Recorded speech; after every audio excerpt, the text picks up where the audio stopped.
Welcome everyone to the Drip and Jeep podcast. I'm your host, Uncle Geeb, and this week we have another Drip and Jeep Selects episode for you guys. This week we're going to relive the episode that we had Tyson, aka the Tyson W, on, talking all about Pokemon. His name back then was Bomb TV. He's had 15,000 names in between, so he's currently known as the Tyson W. Check him out on his YouTube channel. But we talked a bunch about Pokemon. This was his first appearance on our podcast. So make sure you guys, if you haven't checked it out back when it was released back for episode 23 of season 1, relive it with us now right here as we enjoy this episode that we had our friend Tyson on the podcast, and we'll see you guys real soon. Hey guys, welcome everyone to episode 23 of the Drip and Jeep podcast. I'm your host, Uncle Geeb, and with me is host Drip Media Gaming. We record this podcast live over on twitch.tv/Drip Media or twitch.tv/Uncle Geeb every Thursday, except for today, which is Monday. It's the Thanksgiving special. Every Thursday, 8 p.m. Eastern Standard Time. You can listen to our podcast on Apple, Spotify, Google, or anywhere you can find a podcast. You can also watch our video podcast over on youtube.com/DripJeep. And don't forget to subscribe and hit that like button over on YouTube. And don't forget to subscribe for free on our podcast on your podcast app of choice. On today's episode, we have this is our Thanksgiving special. Merry Thankmas, everybody. It's a Thanksgiving special episode. We have a special guest to talk about what we are thankful for, and he is thankful for Pokemon, is what I'm not mistaken for. He's also thankful for his text, which he is now sending, and I'm going to make him blush. With that being said, Drip, how you doing, man? I'm doing good. I feel like I don't have much to report because we just did this. Yeah. I don't know, 4 days ago, 3 days ago. Assuming I kept that intro, and yes, today is Monday the 22nd. We just recorded on November the Thursday. 18th. Yeah. So yes. I mean, not a lot has happened. I did not do anything this weekend. Didn't do anything. Well, before we get to what we're doing, I just want to go ahead and introduce right off the bat our special guest, who is here with us right now. Yeah, his name is a frozen chicken product, but we're not going to talk about that. His Twitch name is Bagoof, my dude. How are you doing, sir? Hey, good guys. Thanks for having me. I'm doing really good. Very good. Oh, I'm sorry. I'm sorry. I hope I didn't offend Mikey, who is also joining us this week. Oh yes, Mikey is also here. Don't forget about Mikey. Yeah. Mikey's the real star of the show. So yeah. But thank you for having us both. Appreciate absolutely. you having us on, and we're happy to be here. For those of you we appreciate you taking time to be with us. For those of you who can't see our podcast, Bagoof is using a mic and his googly eyes on it. His name is Mikey. Don't tell Mikey that he's not alive. Mikey is real, and you're hearing him right now. Yes. So yes, this week is gonna be we're talking about Pokemon this week. It's nothing. There's nothing really else to talk about. We just talked about a bunch of stuff on Thursday. It's Monday. We're gonna be off on Thursday, but we're uploading this on Thursday for you guys for the Thanksgiving special. But yeah, so because we did the podcast on Thursday, Friday Pokemon came out, and we didn't get to talk about it because it didn't actually release when we were talking about it. It was the next day. So also, yeah. I didn't buy it.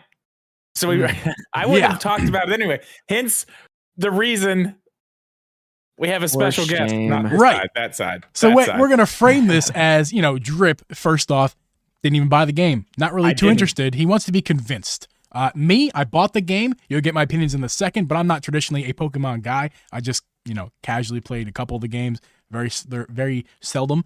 And then we have our Pokemon fanatic over there, Pokemon expert, Bagoof, so we have three different interesting perspectives on Pokemon. So there's, if you're somebody who doesn't like the games, you're Drip, and you're going to be convinced. If someone like me, now, hold on now. It's not that you're putting words into my mouth. I never said that.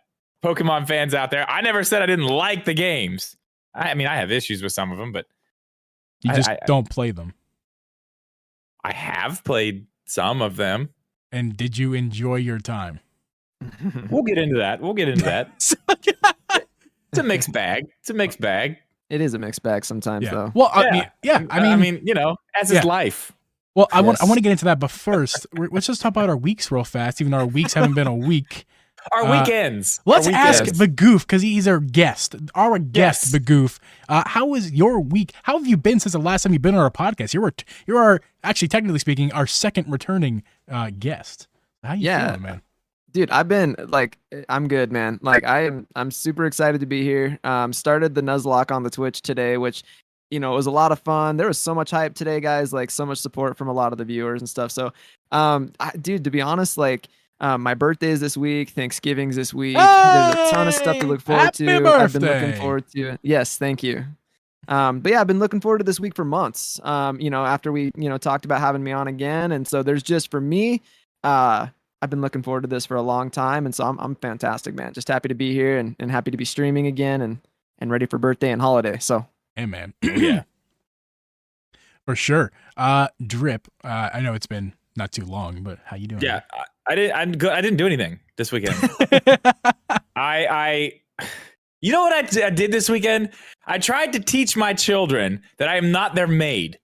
Woo! Hey, I tried all weekend to teach them that, and guess what? By the end of the weekend, I was still the maid. Still the maid. Cleaning stuff up.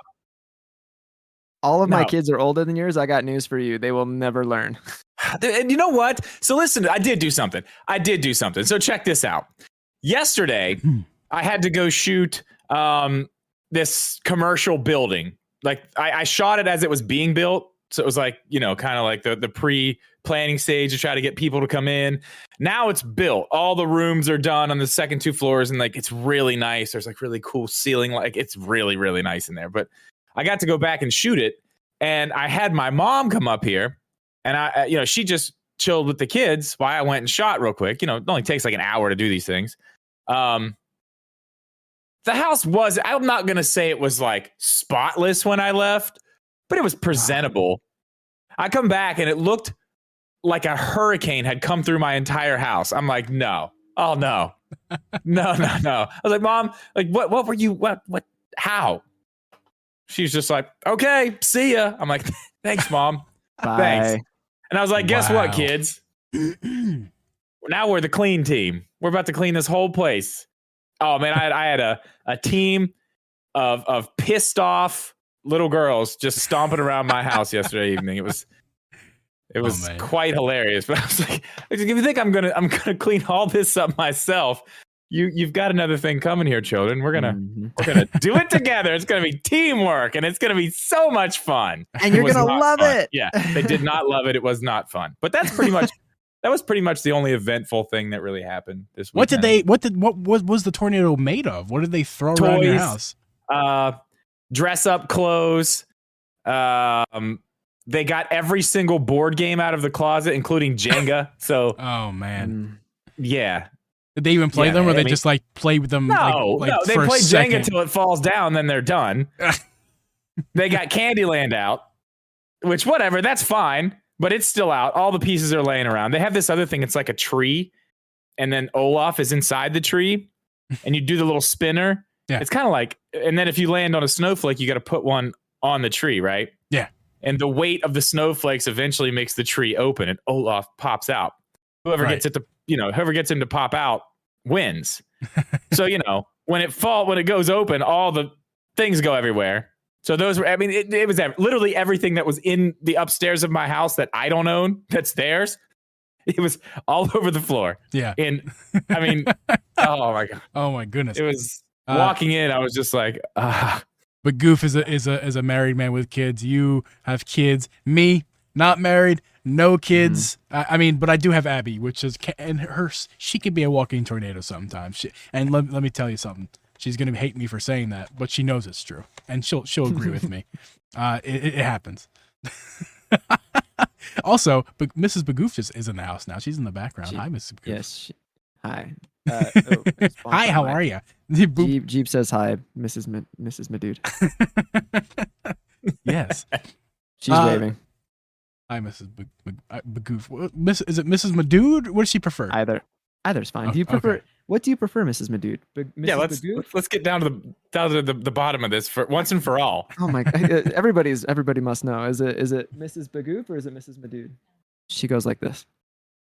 She's like undecided. All right, we'll come back to that. We'll come back to it. This is your weird name, not mine. I don't know. What do you want me to be called? Yeah, we'll come back to it. We'll come back to it.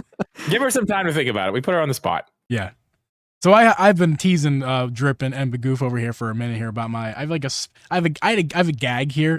It was gonna be a gag, and I think it's less of a gag now and more of just like a fun story to tell. So today was a half day for the kids. They have off the rest of the week at the school that I work at, and also Abby works at. So after work, she's going to be there. She's still at work. She's doing parent conferences. It's a half day for the kids, but for her, nice. it's an extended day where she has to stay. That's really fun. Yeah, she'll be home in like probably 45 at the earliest here. But so she's there all day. This is all day. She gets there at 7, leaves at who knows. But anyway, so at lunchtime the kids left, and that's also when I leave. And she was like, yo, can you get me some lunch? Like, I'm gonna be here a while and I'm hungry. I'm like, yeah, oh yeah, sure. So I drop over to McDonald's real fast, grab her lunch. And while I was at McDonald's, I was like, hey, this would be a fun gag to bring this onto the podcast because it's a hot topic and it's back in season, my friends. I have with me a whole McRib. And something just fell upstairs. Sorry, the floor just broke upstairs. Yes, I have a whole McRib. It smells good. I think I need to take a bite real fast. Like the McRib is in season. I have one little matter. Tis the season for McRib. That's right. I'm gonna give you guys a nice. Actually, I can do this. F you guys. Here we go. Hey, it's the Geeb podcast now. Alrighty, here we go. Let me not spill any on my keyboard. And it's as sloppy as you would expect. Well, it's also like, you know what? It's also like 8 hours old. So I kind of get pissed when I get one and it's not sloppy. Like, what are you trying to short me? Exactly. Like, you shorting me on the sauce here? What's going on? Let's get all that goodness up in there. That onion, barbecue, pickles. I wonder how you guys feel about this. Like, how do you guys feel about a McRib? You're making me hungry is how I feel. I don't know if you remember, but when I was doing the Food Supremacy channel with Sean, we did the McRib challenge to see if you can eat an entire McRib in under a minute. Oh, I sure did that tonight. That'd been fun. Yeah, I didn't. We tried it twice because guess what? The first time we did it, I forgot to hit record.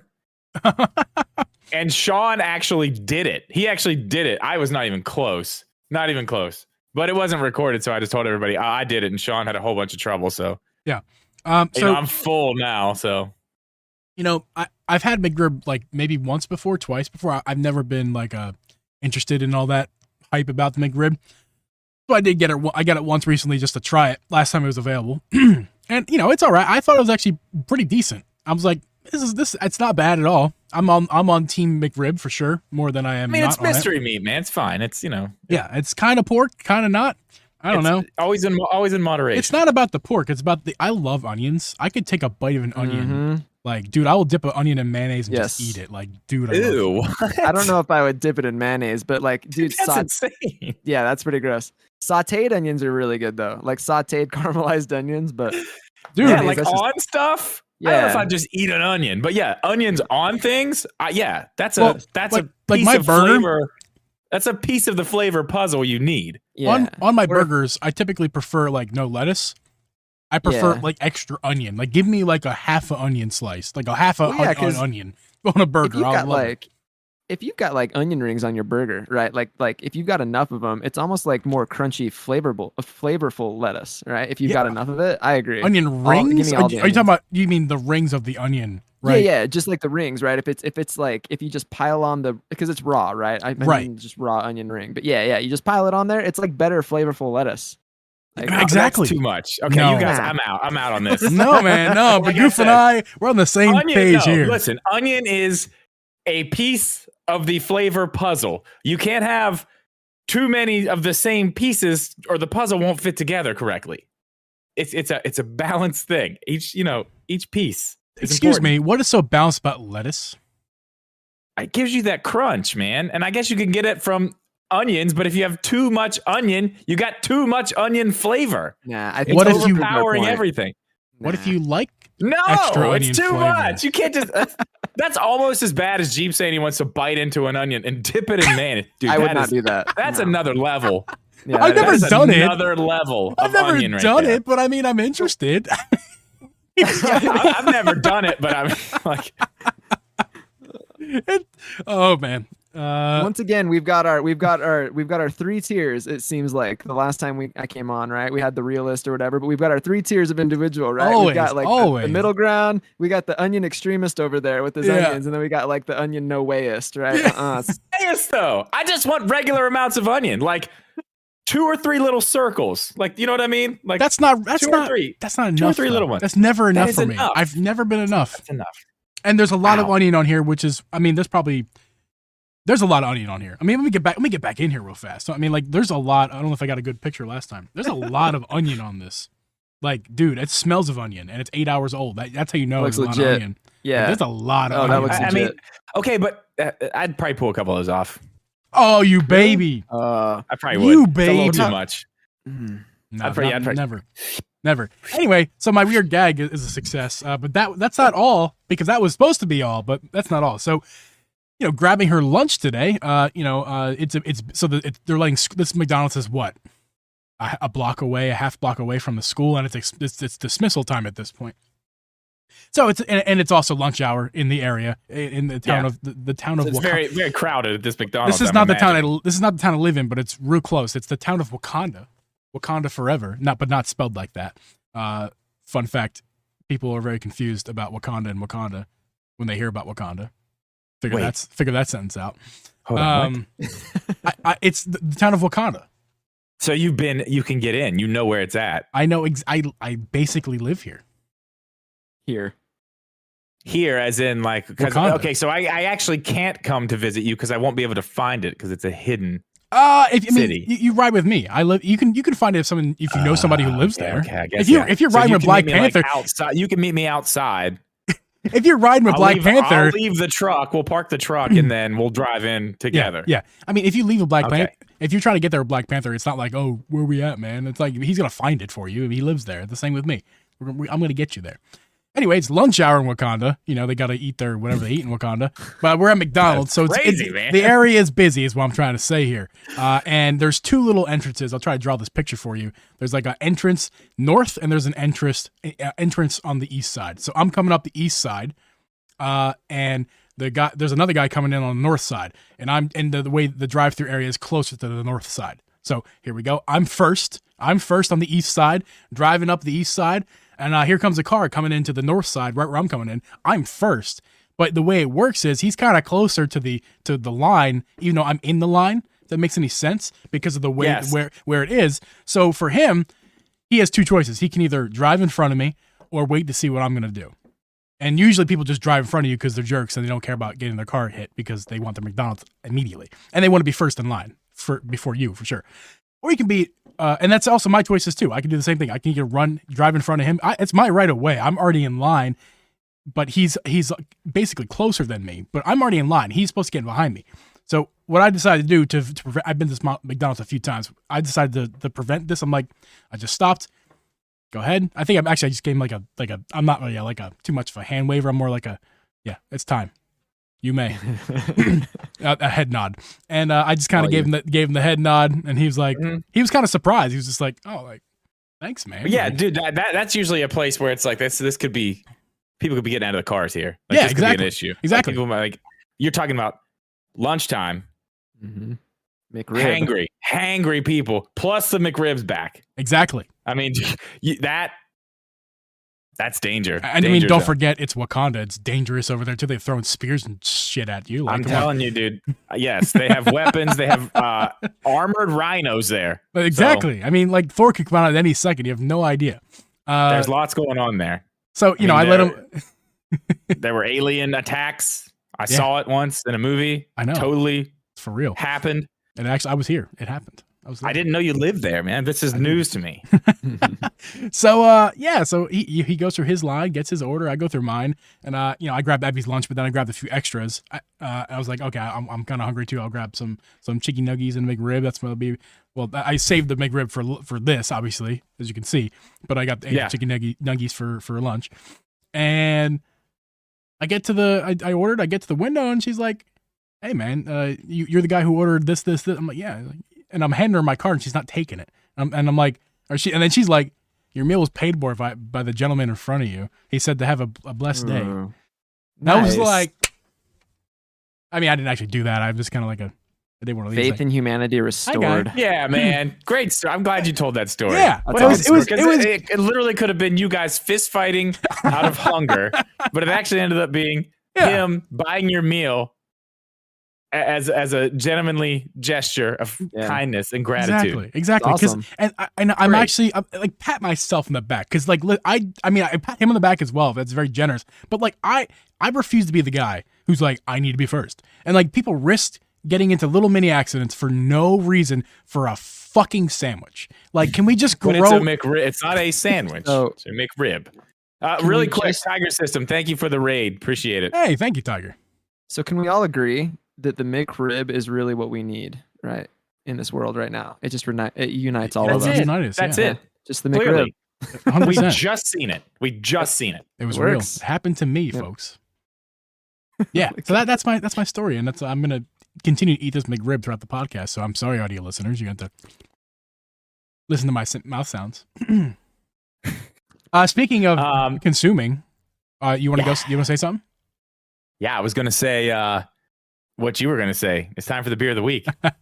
Yeah, sure is. Let's actually first, let me just announce that again, once again this week we are doing listener. What do they call it? Listener. Beer of the week. Is you, brother. Listener, come on, you got this. Listener, there's a word. There's a word that you got to give it a name. So you no, I did. I did. There's a word I'm missing. Listener submitted. Listener submission beer of the week. Listener selects beer of the week. So the drip will have a beer of the week. I will have the beer of the week, and a listener, the listener, can submit your beer of the week by going to our Twitter or just going to Twitter and adding at DripGeeb on Twitter and use the hashtag the beer of the week. And just take a picture of your beer and a little description of what it is if you want. If it's not too obvious, let us know where it's from and everything like that. So we can talk about whatever name you want to be called on the podcast. We'll shout you out. We'll talk about your beer. We'll pick our favorite one because if multiple of you guys do it, we have to choose. So we will pick our favorite one. Submit every week. Are we only picking one? Oh wow, that's high stakes. Well, as of this week, not too many people were exactly hot on the take there. So this week all we have is one this week. Only one person. So and I bet you can't guess who it is. Yeah, he's already here. Our listener select beer of the week this week comes from our guest of the podcast, Bagoof Madood. Thank you so much for submitting your beer of the week. And in fact, you can show us right now. We don't have to read a tweet or anything. You just show us. What do you got? Yeah, dude. So lately, it's not actually a beer at all, guys. It's a hard seltzer. Oh, boo! Lately, no, I'm just kidding. I'm just kidding. It's actually my first. I recently started buying this because I got headaches from just the carbs, and I guess it's whatever carbs and the alcohol and stuff give me headaches nowadays. So I started picking this up, and it's delicious. So I've got two. I cheated and I kept a secret one from the tweet that I did for the beer of the week. So I've got two. So it's not this. Well, it's that one, and then I do have another one. So this is the one I tweeted. It's called Westwater from Uinta Brewery. Ooh. And this is the lime flavor. Uinta Brewery is a great little brewery. Well, they're not little, but they're out here in Salt Lake City. Fan-freaking-tastic. I love all of their beers other than their IPAs. But this one, it's so I'll crack it open here in a second, but I want to show you the other one, and it's another hard seltzer. These are both hard seltzers. Same brewery. It's Westwater, but this one's a raspberry flavor. And they it's almost like, I want to say it's almost like a sour. It's not quite as bitter. I'm going to crack this open. We'll have a little sippy sip here. All right. Give it a crack. Ooh. So let me have first sip here. Okay, so right off the bat, it hits your tongue with the nice sparkle, right? Is it the classic seltzer? It's sparkle? very yes, classic seltzer sparkle. And it's almost, so it's in my opinion, the way that it hits me is it's almost like with a 7-Eleven, with a 7-Up Sprite kind of note. Okay. So it's just bitter enough to where it doesn't taste like you're drinking a soda. So it's, in my opinion, it tastes better than something like Sprite or 7-Up. I could sit and drink these all day because of how good they taste. If you guys don't mind, we'll do the second one. Not at all. Please. And I'll give you the notes. So This one here, they're both very good. And they're not too sweet, none of that stuff, but you do get the nice. Oh, I already cracked it open. It's okay. I have a sound effect I might add anyway. Yeah, add this one. But this one, if I'm not spilling it in my lap, this one's very, so it's raspberry, and it's very like, it's not overpowering, but it's very, the raspberry flavor is very strong, and I wouldn't call this one sweet. You get that classic seltzer bubble on your tongue, right? It's just perfect. I would highly recommend this. Yes, very crisp, and then it's not like, if you're not a fan of like overly sweet things like most sodas and stuff, it's perfect for you. Like it's got the right amount of flavoring, but to not be so overpowering that it's just like, I don't know, too sugary. It's delicious. Both of these are fantastic. Is there a sugar content? Both of them. Is there sugar content in it? I'm curious. Is there what? Excuse me. Is there a sugar content on the can? Probably not. I doubt it. I don't think so. If it's super sweet, I'm just curious. That's like the whole point. Is it like aspartame or something? I don't know. I don't think so. I don't know how they sweeten seltzers. I really don't. I don't know if it's sweetened at all, honestly. I think it almost just tastes like, because it's very seltzery, right? Like you've got the base flavor of the seltzer itself. Oh, okay. But you know what I mean? But so for the most part, it's not really sweet at all. You just get a hint of like that. Oh, I got you. If that makes any sense. So it's almost sour in that regard, where there's not it wouldn't surprise me if they didn't flavor it with any sweeteners at all. Right. Okay. It's you just get like the essence of whatever it is the flavor is. So when you drink this, like it hits the back of your tongue just like a raspberry does, but it's not overpoweringly sweet, if that makes sense. Very, very okay. good. Here's my question: is it raspberry flavored, or does it taste like an actual raspberry, or does it taste like raspberry flavoring? Dude, it's pretty dang close to actual raspberry. Okay, but see, that's what I like. Yeah, it's like, you know, when you get something like a peach, like peach flavored something, and it tastes like peach flavor, but then you have some where it's like, you know, it tastes like an actual peach. Like, I'm down with that. Yeah, you've got peaches, right? You've got actual peach flavoring, right? And then you have like something like peach rings, correct? Yeah, you know what I mean? Yes, that's exactly what I mean. Yeah, so like this tastes, it's like drinking flavored seltzer water that's not overpoweringly like sweet, like fake raspberry. It's very much like you drink it and it tastes like a raspberry. It's very close. It's so good. It's my new favorite. Very cool, nice. Man. I need to grab mine out of here. Yes, Drip. You are very well. First up, Bagoof, awesome selections. Thank you very much. And thank you for participating in our beer of the week on Twitter. Appreciate Absolutely. it. And make sure you're participating on the next podcast. Tweet your beer of the week. Thank you, Bagoof. Guys. Drip, you're up. Okay. I went back to the well, man. Back to Dewclaw Brewing Company again with a new one. They had something new that I've never seen. Now, is this the Maryland company, or am I mistaken? This is Baltimore, Maryland. Okay, same as last week. That had what I have last week, the strawberry French toast. Yeah, oh my God, dude, that was wow. Okay, so this one is the strawberry letter 23. Ooh. Sour beer here. Got a sour beer. It is. This was a mistake. I didn't look at this because normally I don't do this. I heard you on the phone. Heard you on the phone earlier. Like you were like, Drip's getting lit. So it's not like crazy high, but it's 7.1% alcohol, which is come on, you baby. Higher than I should be having on the internet here.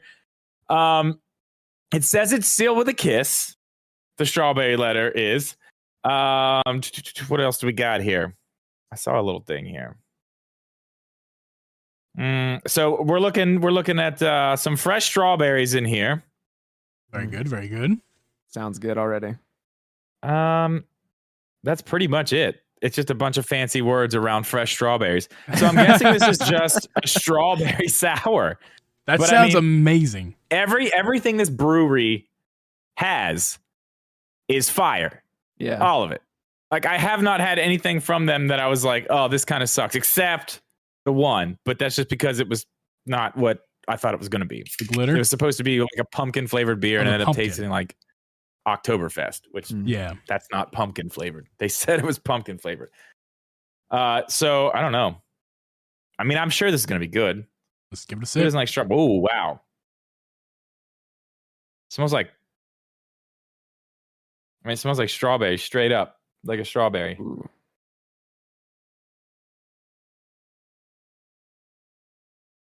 Ooh.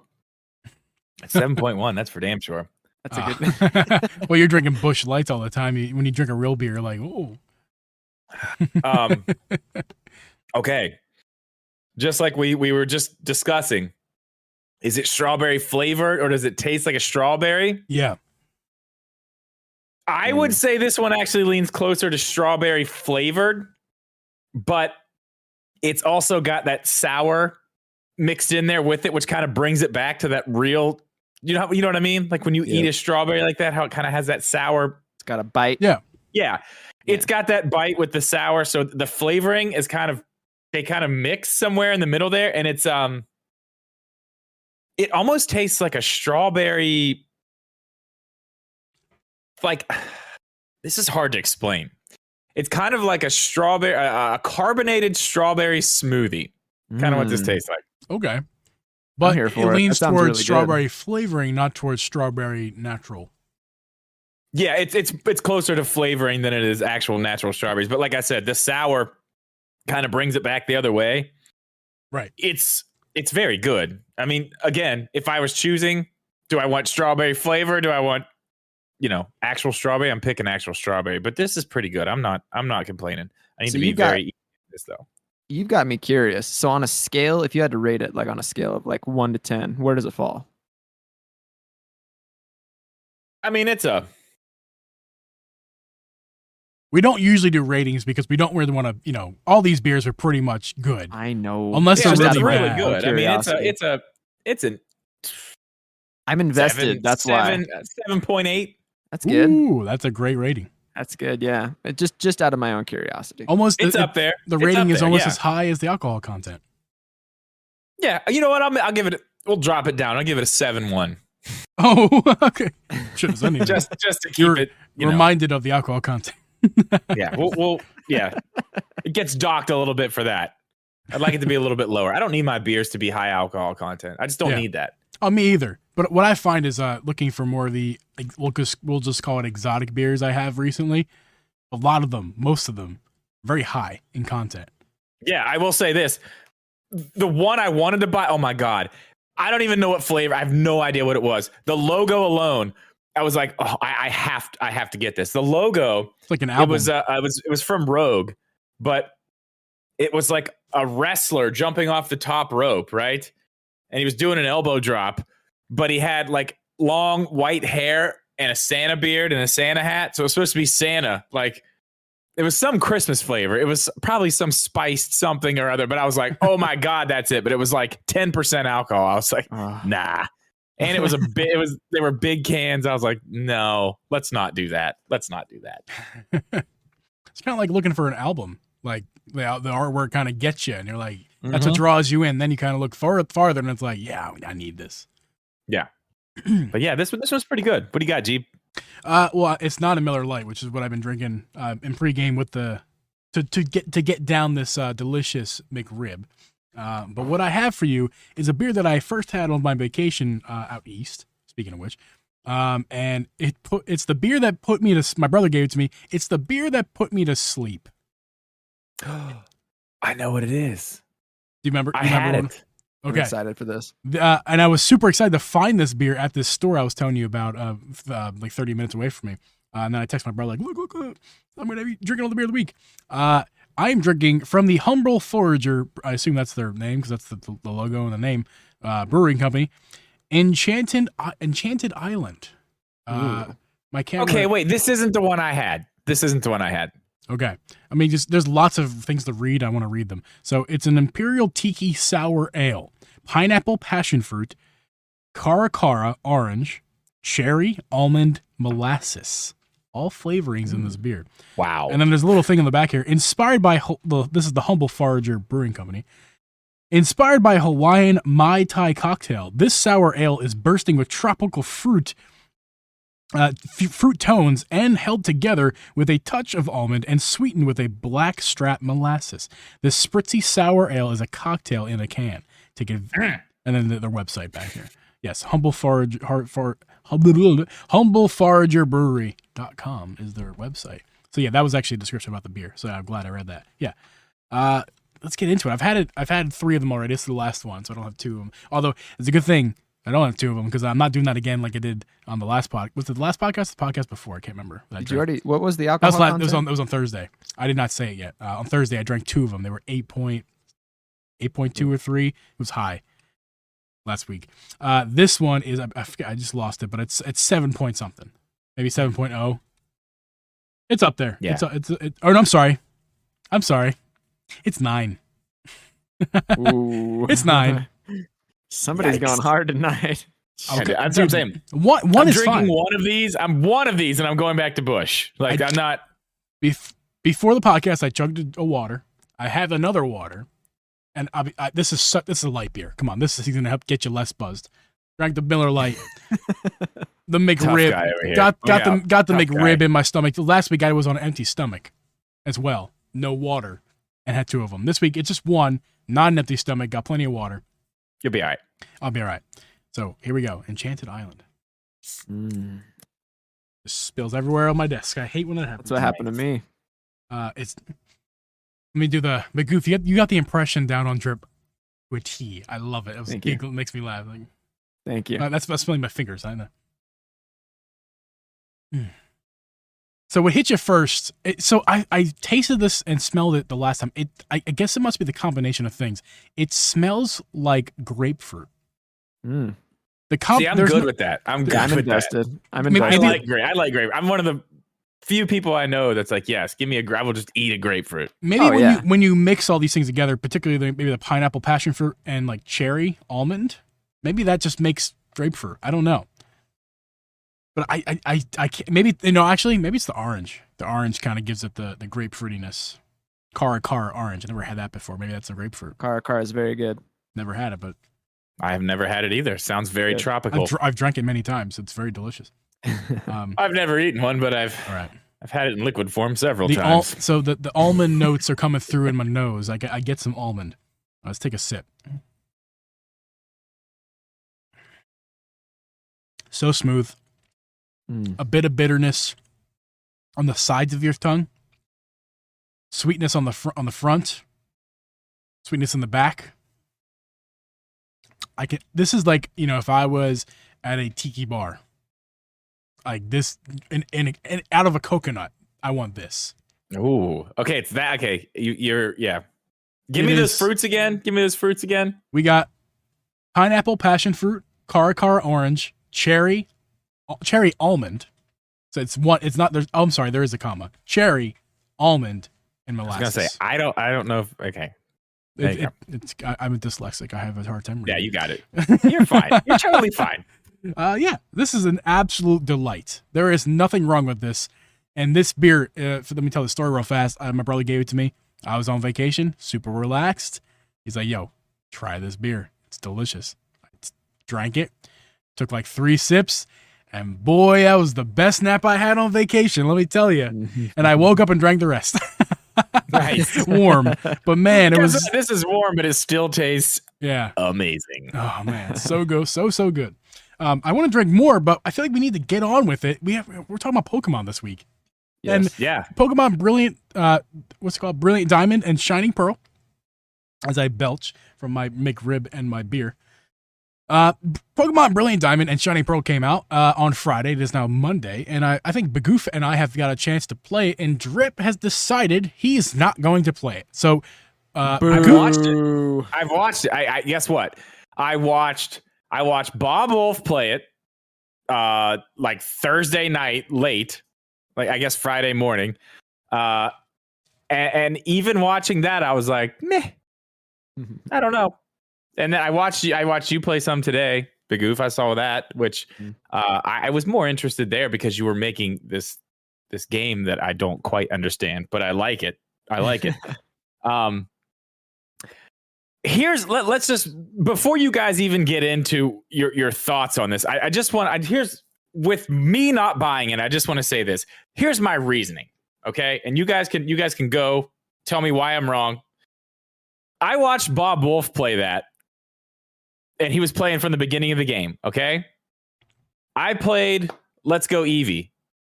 it looked like it was the same exact game.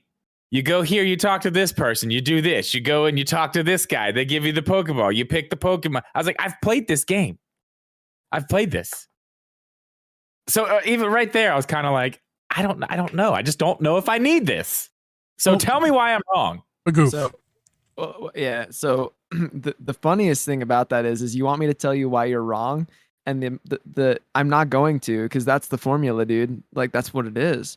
So that's the formula. You just, especially with those older ones, like I would say Gen 1 through 4, you would get a lot of that, where it's the same formula over and over and over again, except for the only real difference is that they're introducing new Pokemon. There's, sometimes like slight mechanic changes or stat changes or whatever else, but largely you're not necessarily wrong. So that's it, man. It's the formula, especially for those, like, I would say anything Gen 4 and earlier. That's the formula. That's what's happening. So one more question before, because I want to hear what you guys think about this game. I have one more question. This game specifically, is there any little thing that's changed in the formula of this game that's special to this game that the other ones don't have? So Geeb, you're further than me. Yes, there are, but let's let Geeb. Jeeb's actually further than me in the game.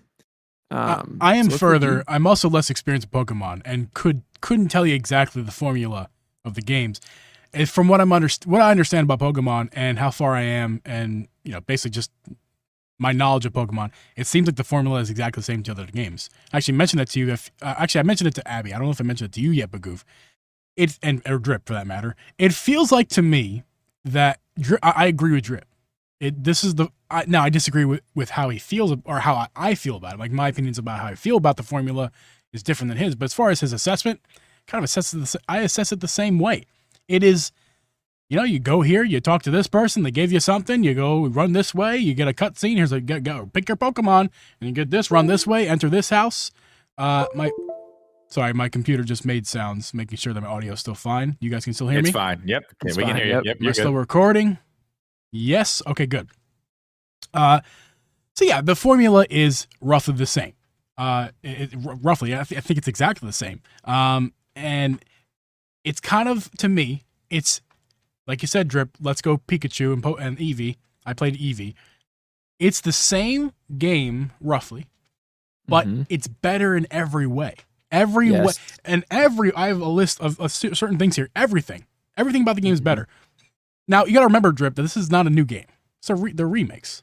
Yes. So of course it's going to be the same formula. I understand that. Yes. If you were expecting something different, my question is, like, this not this particular remake of this game. I just mean Diamond and Pearl against, I don't know, Black and White, or any of the other ones. Is there something that sets this game apart?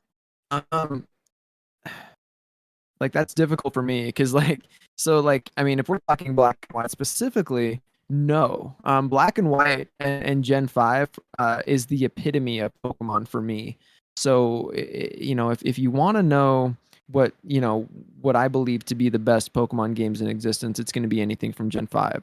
That to be said, though, there is a lot that does set these apart, as far as, so one of the things that you'll see, especially, Diamond and Pearl, because at this point we're just talking about Diamond and Pearl. These games are pretty direct remakes of the original Diamond and Pearl games, whereas in the past we had Omega Ruby and Alpha Sapphire that brought new features to Gen 3 Alpha and Sapphire, right? So these do bring small enhancements to Gen 4, but nothing major in that respect. So, to answer your question, not necessarily. They don't really bring you anything that Gen 4 didn't bring you anyways.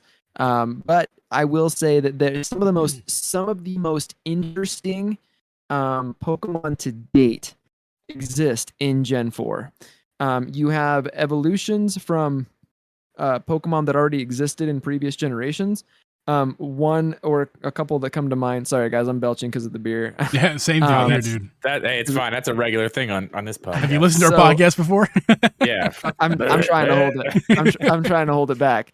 But some of the things that that's really strikes me is it gives us the opportunity, especially as Pokemon fans, to experience those again, even though they're in current games as well. So you've got Pokemon like Magmortar, or there's Electivire, who are evolutions of game Pokemon that existed in previous games.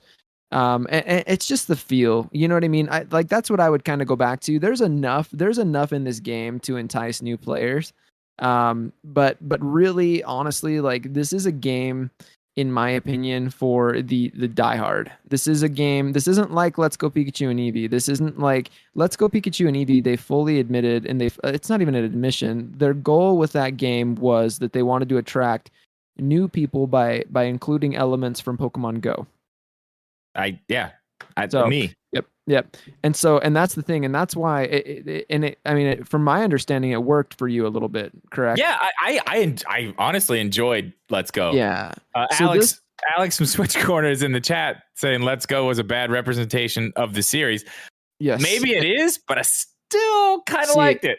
But that's what's interesting is I would also agree with Alex. I would agree with Alex on that. I cannot get through Let's Go. I wouldn't say that I hate those games, but like it removes everything about Pokemon that makes it Pokemon. So like when you're battling the Pokemon to capture them, all you're doing is throwing balls, but it eliminates the difficulty of, like, I don't know, everything that's fun about it, at least for me as a Pokemon fan. But I understand that. But I have to look at this from the perspective of somebody that's not like me, in that I'm a diehard, and I'll just sell, like, I'm essentially like a Pokemon fanboy. I'll sell whatever they give me. I'll fully admit it. But so for someone like you, I mean, I don't know, like, if the game were given enough chance, for like a newcomer, it does seem, now I haven't made it this far in the game yet, so like I do want to say that with a caveat. I've been very busy with life stuff outside of gaming and streaming and all of that stuff, so I haven't really had the chance to sit down with the game. But what I will say, I mean, like Sword and Shield. Let me bring Sword and Shield. That's the other one that I've played. Yeah, like actually taken time, like put a lot of time into. It was Let's Go and Shield. So I'll take this back to Sword and Shield, and I'll say this, and I said this the last time we were together, talking about it. Sword and Shield is the most fun I've had playing a Pokemon game since Gen 5, and Gen 5 is unequivocally my favorite generation, and that's Black, White, Black 2, White 2. So Sword and Shield is the best in my opinion since then, but that's not saying much because the bar isn't set very high. But where I'm going with that though is that there's a lot of fun things that are added, that are value added for casual players. You've got things like secret bases, which are more fun than you realize. Especially, I was talking to Geeb about this before we went live during the prep, where, hey, we really should. Geeb and I are both playing this game, and we really should link up at some point to do some trading and some battling and that kind of thing, because that's ultimately what it's all about. It's all about those extra added things, the secret bases, the trading, the interacting with other people that really makes the game. So if you're playing it solo, I can do that because I'm a diehard, right? Yeah. But if you really want the full experience, you got to do the big oof thing when he was 11 years old with his friend around the corner that you would play Pokemon Blue with and a link cable and go trade and do all the interactive stuff. Make sure to do it during the daytime, or else you couldn't see what you're doing. Out in the sunlight. Yeah. But my point is if you're a casual and you're not using all of those extra little added features like the underground, it's called the Grand Underground now on Brilliant Diamond Shining Pearl. If you're not using the Grand Underground, if you're not utilizing trading, if you're not, having even casual battles with your friends, you probably aren't going to like it. It might be boring to you.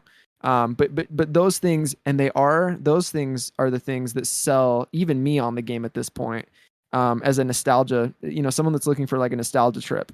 Those are the things that I want to do playing this game, because it really does take me back to those days, just trading with the homies and doing the thing, man. That's what Pokemon's all about. So before we get too far further, I want to go backwards a little bit and talk about because for me, I haven't played many Pokemon games. I mean, when I was a little kid, I played a little bit.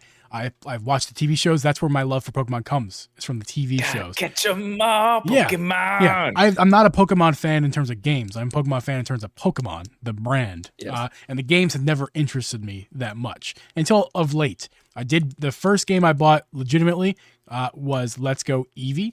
I do have, I think, blue and yellow or something like that on the 3DS Virtual Console. I had some fun. I didn't get more than 5 hours in. But with Let's Go Eevee, I played about 10 hours of that game, and I enjoyed it. But it had, for me, it had it had problems. That's why I didn't get much further than 10 hours. I'm not a diehard like you, Bagoof, in terms of the games, but we agree on something that I didn't like the fact that you had to. First off, only Joy-Cons, bullshit. Yes. Bullshit. Yeah. Agreed. I played it handheld the entire time because of that. Me too. I'm not doing that. I streamed a little bit. I streamed a little bit on Twitch, and the reason I did not continue to stream because I'm like, I'm not playing with Joy-Cons. They're not comfortable. Yeah, you have to. That game is only, in my opinion, and like, I mean, like someone might in the chat might get mad at me for saying this, but that game is only playable and enjoyable if you're playing in handheld. Yes. If you're playing, I 1,000% agree with that. And if you're playing any other, go ahead. Sorry. I'm sorry, but like, let me just say, like, playing in handheld, it was fun. I enjoyed it still. I mean, I'm not complaining too much. And I thought it was like my Game Boy. I was making fun of me. I'm in the car as a passenger. I'm playing on the Switch, and I did it like for a long time. And she's like, and like I was bringing it places where I knew she was driving, and I bring my Switch with me, and I was playing Pokemon, and she's like laughing at me. I'm like, listen, this is bringing me back. Like, it's like my Game Boy again. It's great. Like, I had a lot of fun. Point. Yeah. That's what I'm getting at. So that's what I'm getting at. If you were a freak like me at that age, I was a Pokemon fanatic at that age, and I still am, guys. Pokemon's my jam. But that's my entire point is they've run into this thing with the Switch now, I guess, and I'm not like a smart analyst or whatever, right? But like the way I look at it is they've tried to consoleize a game that was optimized for portability, and so when you do that, it doesn't work as well, and I think that's the issue they ran into with Sword and Shield. Like, I love Sword and Shield, and I think they're fantastic, but I'm not going to sit here and say they're not full of problems also, because they're obvious. And the thing about it is they've run into this thing where the Nintendo Switch, Nintendo's hardware, has put Game Freak in this position of trying to develop a game that was more optimized for portable play, and trying to figure out how to consoleize it. And they even talk about that kind of thing in articles, like, how do we make this game big, and how do we make this game better, and how do we make it like, how do we optimize it for people playing on their TVs? And that's where they came up with the idea for the giant Pokemon and all that kind of stuff. But this conversation isn't about necessarily other games. It's about BDSP. But the real thing is the beauty in BDSP is it's literally the same experience on your TV that it is playing it in handheld. It's not some split experience playing it like Pokemon, like Let's Go Pikachu and Eevee was, where if you play it in docked mode, you have to play the Joy-Cons. You get the same experience either way, and I think, in my opinion, so far it's Pokemon. It's classic Pokemon done right. Because it's the same experience either way. No, there's no gimmick. You're just playing the game. Yeah. Besides the Joy-Con thing, I think the games are the games. Let's Go Eevee, Pikachu, and BDSP. They're very, very similar.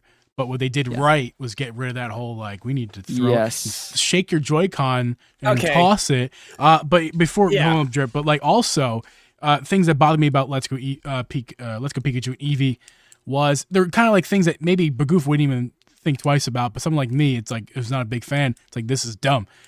Let's just, for example, in Pokemon games, you have to fight people that you walk by. That's like typical Pokemon. It's typical games how they work. You get in their line of sight, and the bum bum bum bum bum. I remember trying to just walk as wide as I could. Like, no, you're not gonna see me. Damn it! Exactly. And that's exactly where I'm going. Drip is that I would try to do that like a dummy, try to go all like, and I'm still in their line of sight, but I'm super far away. Like, there's no way they're gonna see me. No way. And they'd see me and do. Dude, I'd wait like 8 seconds for this mother effer to walk up to me. Turn. And you got away from the turn. Yeah, it's like, this is so stupid. And I've got to walk through 18 of these people like this. And it's like frustrating. And like Animal Crossing, a little frustrating of nonsense, of like time consuming nonsense. Like, what is this? Why is this? And this game, BDSP, kind of fixes that in a way. Not totally. They still walk up to you, but they're much faster. And I'm like, I know they thought of that this time. They did that on purpose, because that was a train wreck in my opinion. Like it's so annoying. That's the other thing too that's interesting. So the funny thing is if Pokemon fans know this, like back in the original Diamond and Pearl days, I know for a fact they've taken those kinds of things into consideration with these remakes, because it was such a major sticking point with the original Diamond and Pearl. Those kinds of small things that like you might not really think about, but it's like, this annoys me every time it happens. And I might not even be able to put like words on it. I've got one thing actually with BDSP I've been playing Shining Pearl on my own time, like off of stream. Okay. And I do have one thing that's just like that they did not take out of the game, and we'll get into it later. But the interesting thing that you bring that up, and it's little things like that though that can take away from the whole experience.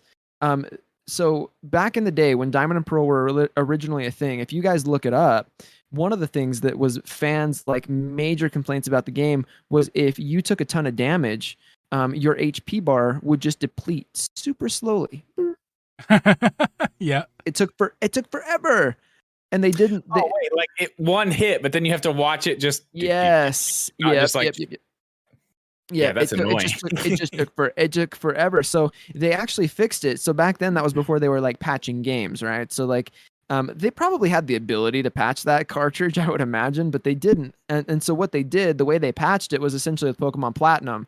So the funny thing is playing through Diamond and Pearl, like way back in the day, you might have noticed that little thing, but it's still Pokemon. So you're just playing it, and it's a minor annoyance, but you just put up with it, you know? But then when Platinum comes out and you realize, holy crap, that HP bar has been moving down at like a slug speed this whole time. Like it back in the day, playing Platinum made Diamond and Pearl almost unplayable.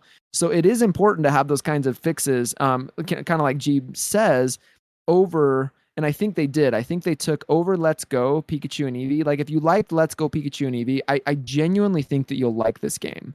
And I don't know if this conversation's about selling a casual fan. It is. You're selling me. This whole thing is selling me. What do you got?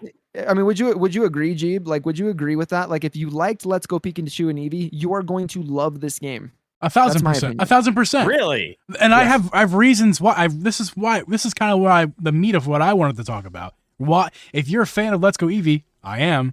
But I have issues with it.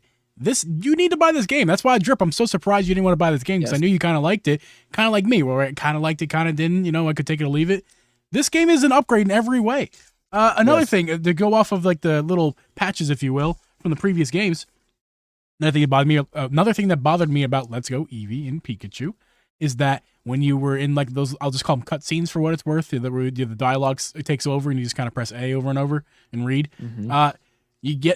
You talk to them. And you get the dialogue, you go through that whole process, and then it was over, and they had to walk away from you, and then they walk away slowly. Again, we talked about that. They kind of fixed that, but in Eevee they walk away slowly, janky, like robotic movements left and right, and then the screen go black. You hear a little sound, and then they come back, and they're gone. They're disappeared, even though they were on the screen a second ago.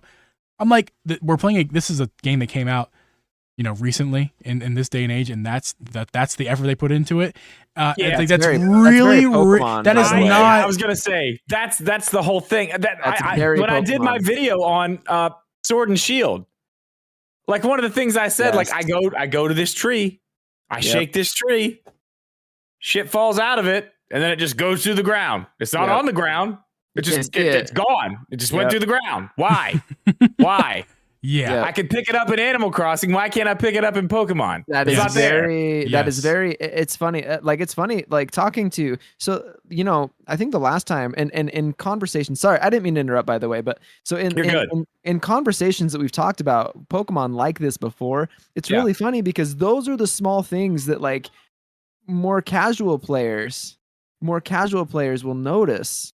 that like guys that just will just buy it because it's Pokemon just look past. You know what I mean? Like I honestly don't see that stuff. It's just like, all right, I just Right. Well, dude, I'm the same way with Zelda stuff. I'm the same way. Like I could, if I really looked hard at a Zelda game, I could be like, that's shit. Yeah. That's absolute shit. If I wanted to, but I've got my Zelda glasses on, just like you've got your Pokemon glasses on. Yeah, that's right. And the funny thing is like those kinds of things. So the berries specifically, you bring those kinds of things up, but it's those things like that's one example of many that you could give. I'm sure, right? Oh yeah, I've got a list. Yeah, and that's the thing. The funniest thing about that is I just need those berries. Because you know what I mean? I don't care about you just like I don't care how I get them. I just need them. I just need the berries, dude. Yeah, and so that's what's so funny is like I might need a citrus berry for my Corviknight on my competitive team or whatever else. So I want to go pick them up. I saw them fall out of that tree. I need to go pick them up as well. Let me pick them up. Yep. And I think that's fair. And the funniest thing about that is honestly, if like you had a Nintendo representative listening into this conversation right now, that would be one of the best things that they could do in order to get new players playing, because those things, it's funny, while it's not important to me, they've already got my money. I'll buy whatever they put out there. But in order to reach out to a new market, they have to do these things, and it's something they've struggled with. But so while it's not something that I need, I do. It is funny to talk to more casual players to see what it is that they would want, because it's like, dude, it's so simple too. It's not a hard thing to implement. Not at all. These are not hard things to do. Well, and listen, really quickly. Yeah. On the same subject, I have a question for both of you. You can answer in whatever order you want, but I want to know, now that you've played the game, how do you feel about the graphics in general? Just the presentation of the game. Let's go to Bagoo first. No, let's go to Bagoo first, because your opinion, you're skewed because you don't care. You don't care as much. So yeah, I want to say one thing that I noticed, and I want to say again. I was sitting right here watching on this monitor, which is a good monitor. It's a great monitor. I was also watching somebody play it on stream. Again, it was Bob Wolf the night that it came out. I just saw that he was playing it. I was like, I want to see what it looks like. Yeah. And I did notice in the chat, a lot of people were saying it looks blurry. It looks blurry. Why is it so blurry? And I was like, is it actually blurry, or is it because like, is it just the stream, or is it actually blurry? That's kind of why I'm going with this. And follow up to that, after you're done with that part, I want to know how you feel about the fact that it looks completely different. Like the people look different. Is that a big deal to you? The chibi graphics? Yeah, like, well, not even that. Just like you got that at one point, but then you go into a battle and it's the same people, but they look completely different. Yeah. Okay, so did you want me to go first, Geeb, or do you want to go ahead? I would like you to go. You're my guest. Two-part question. Go. Okay, so to address the first part, dude, I haven't noticed any blurriness. And the only spot that I've noticed blurriness is in caves, where it's intentional, where it's got that effect, kind of like Link's Awakening, the remake, like a depth of field effect. Yes, absolutely. So that's the only spot that I've noticed any blurriness. Other than that, the game is pretty crisp, in my opinion. That's my opinion, and I could be wrong. I'm not one of those guys that's like, I'm a Nintendo fan. You know what I mean? I don't really. I'm with you right there, 100%. Yes. Yeah. I'm with you there 100%. I don't really look like, I mean, I have a high performance PC and all that stuff. I could play all those high level, like graphically challenging games and all that stuff. But like, I'm a Nintendo fan. And so like, I mean, I don't know. Like, I'm not the authority. I'm not the guy to ask like, hey, does this game look crisp? Because someone else is going to come behind me and be like, yeah, it's blurry. But I mean, it's subjective. It's subjective. It is. Yeah. But to me, so here's the thing. I booted up the game, and I was a critic of, okay, so it's a two-part question, but I'm going to kind of give it one answer. Okay. It kind of folds into each other a little bit. Mm-hmm. I booted up the game, and my immediate thought was like, wow, okay, so like, look at these backgrounds in the battle, in the battles. Look at the cutscenes. And then I don't know. In my opinion, it's pretty dang crisp. Like the one thing that I'll say about, like, sorry, I'm gonna make a big circle, and then hopefully I can drive the point down the center. All right, we're here for it. So the one thing that I appreciate, I don't hate very many Pokemon games, and as a matter of fact, there's only one that I hate, and it's Let's Go Pikachu and Eevee. I hate those games. But the one thing that I will say about those games is they look incredible. The graphics, like They in the look pretty battles, good. the textures are fantastic. Like especially For in like the Pokemon battle games. scenes. Yes, For compared to Pokemon the games. other, Yes. well, I mean, Yes.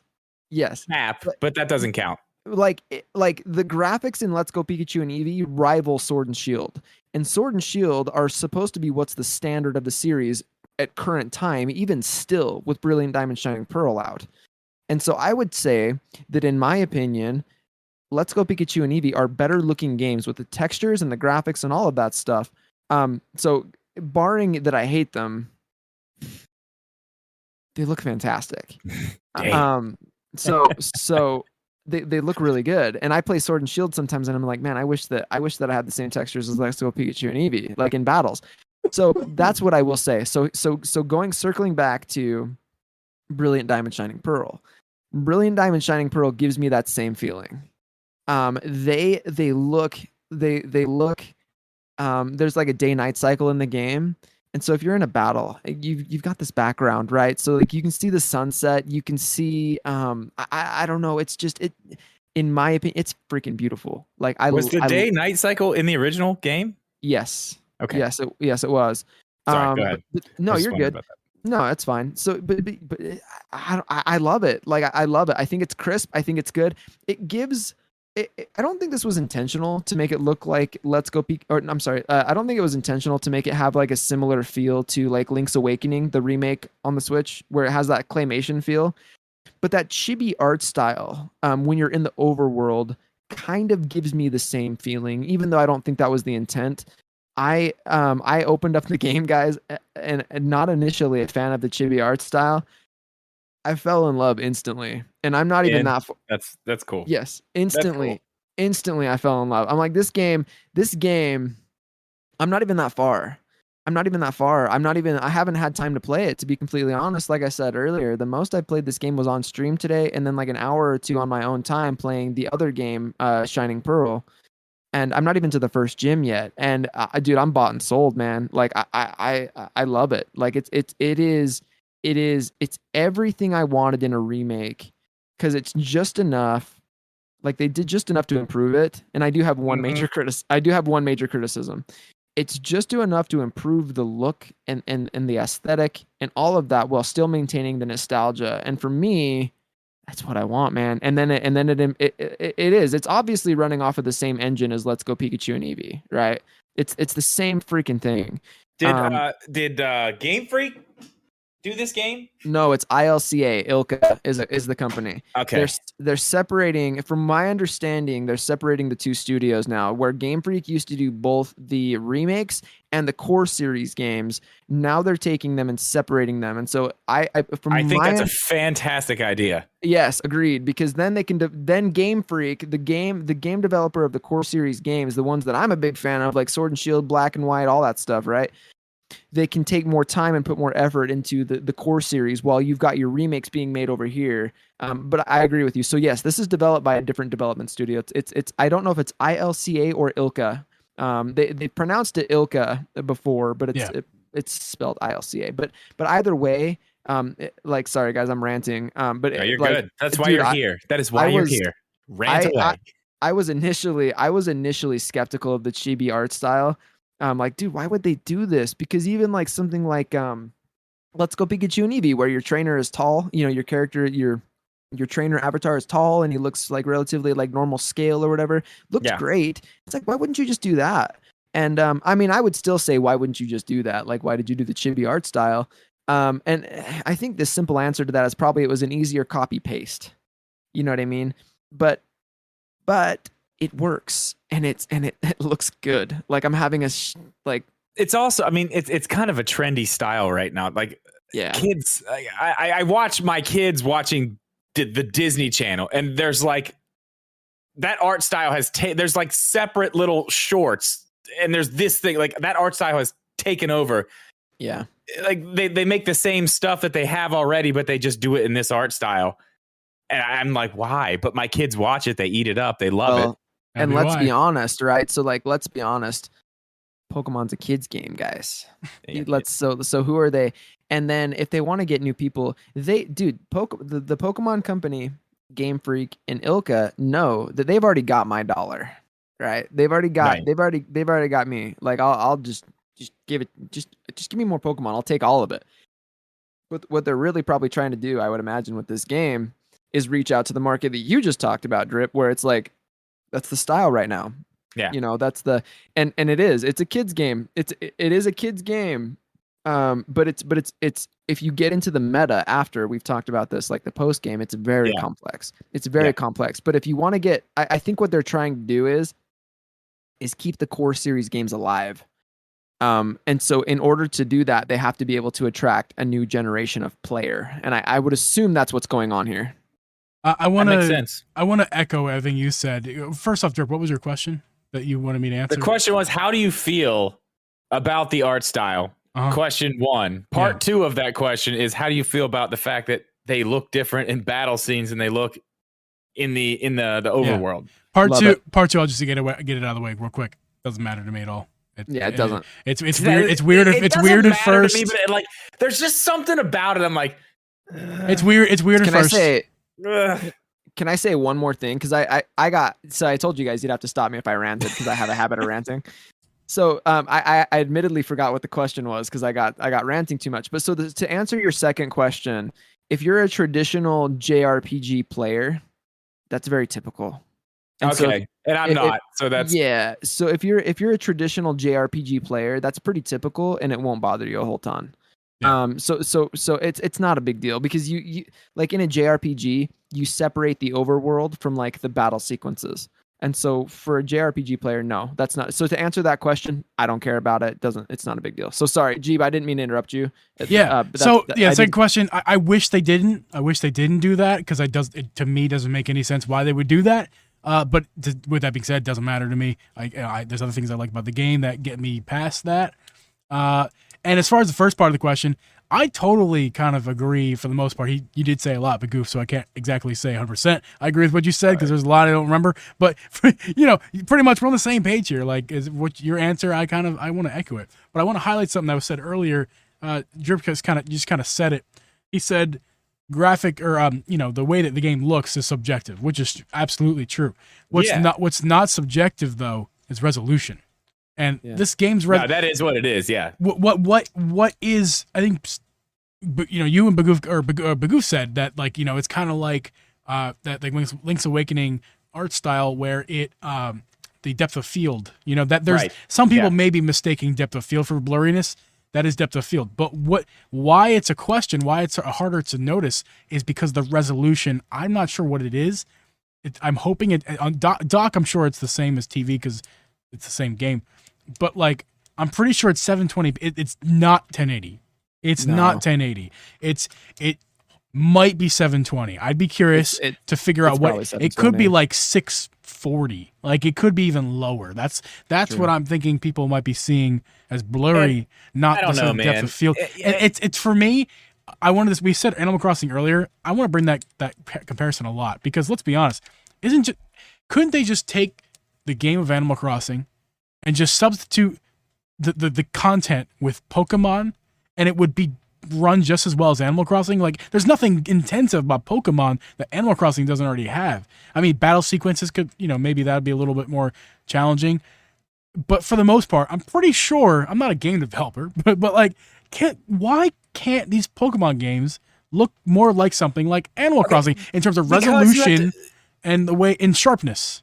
Right. Yeah. Well, the reason is because Bagoof said this earlier. Game Freak has been developing these games for handheld systems forever. Yeah. They're still trying to fit. Like, yes, they've got. Well, we have 3 that they've done, or 2 actually, because they didn't do this one, right?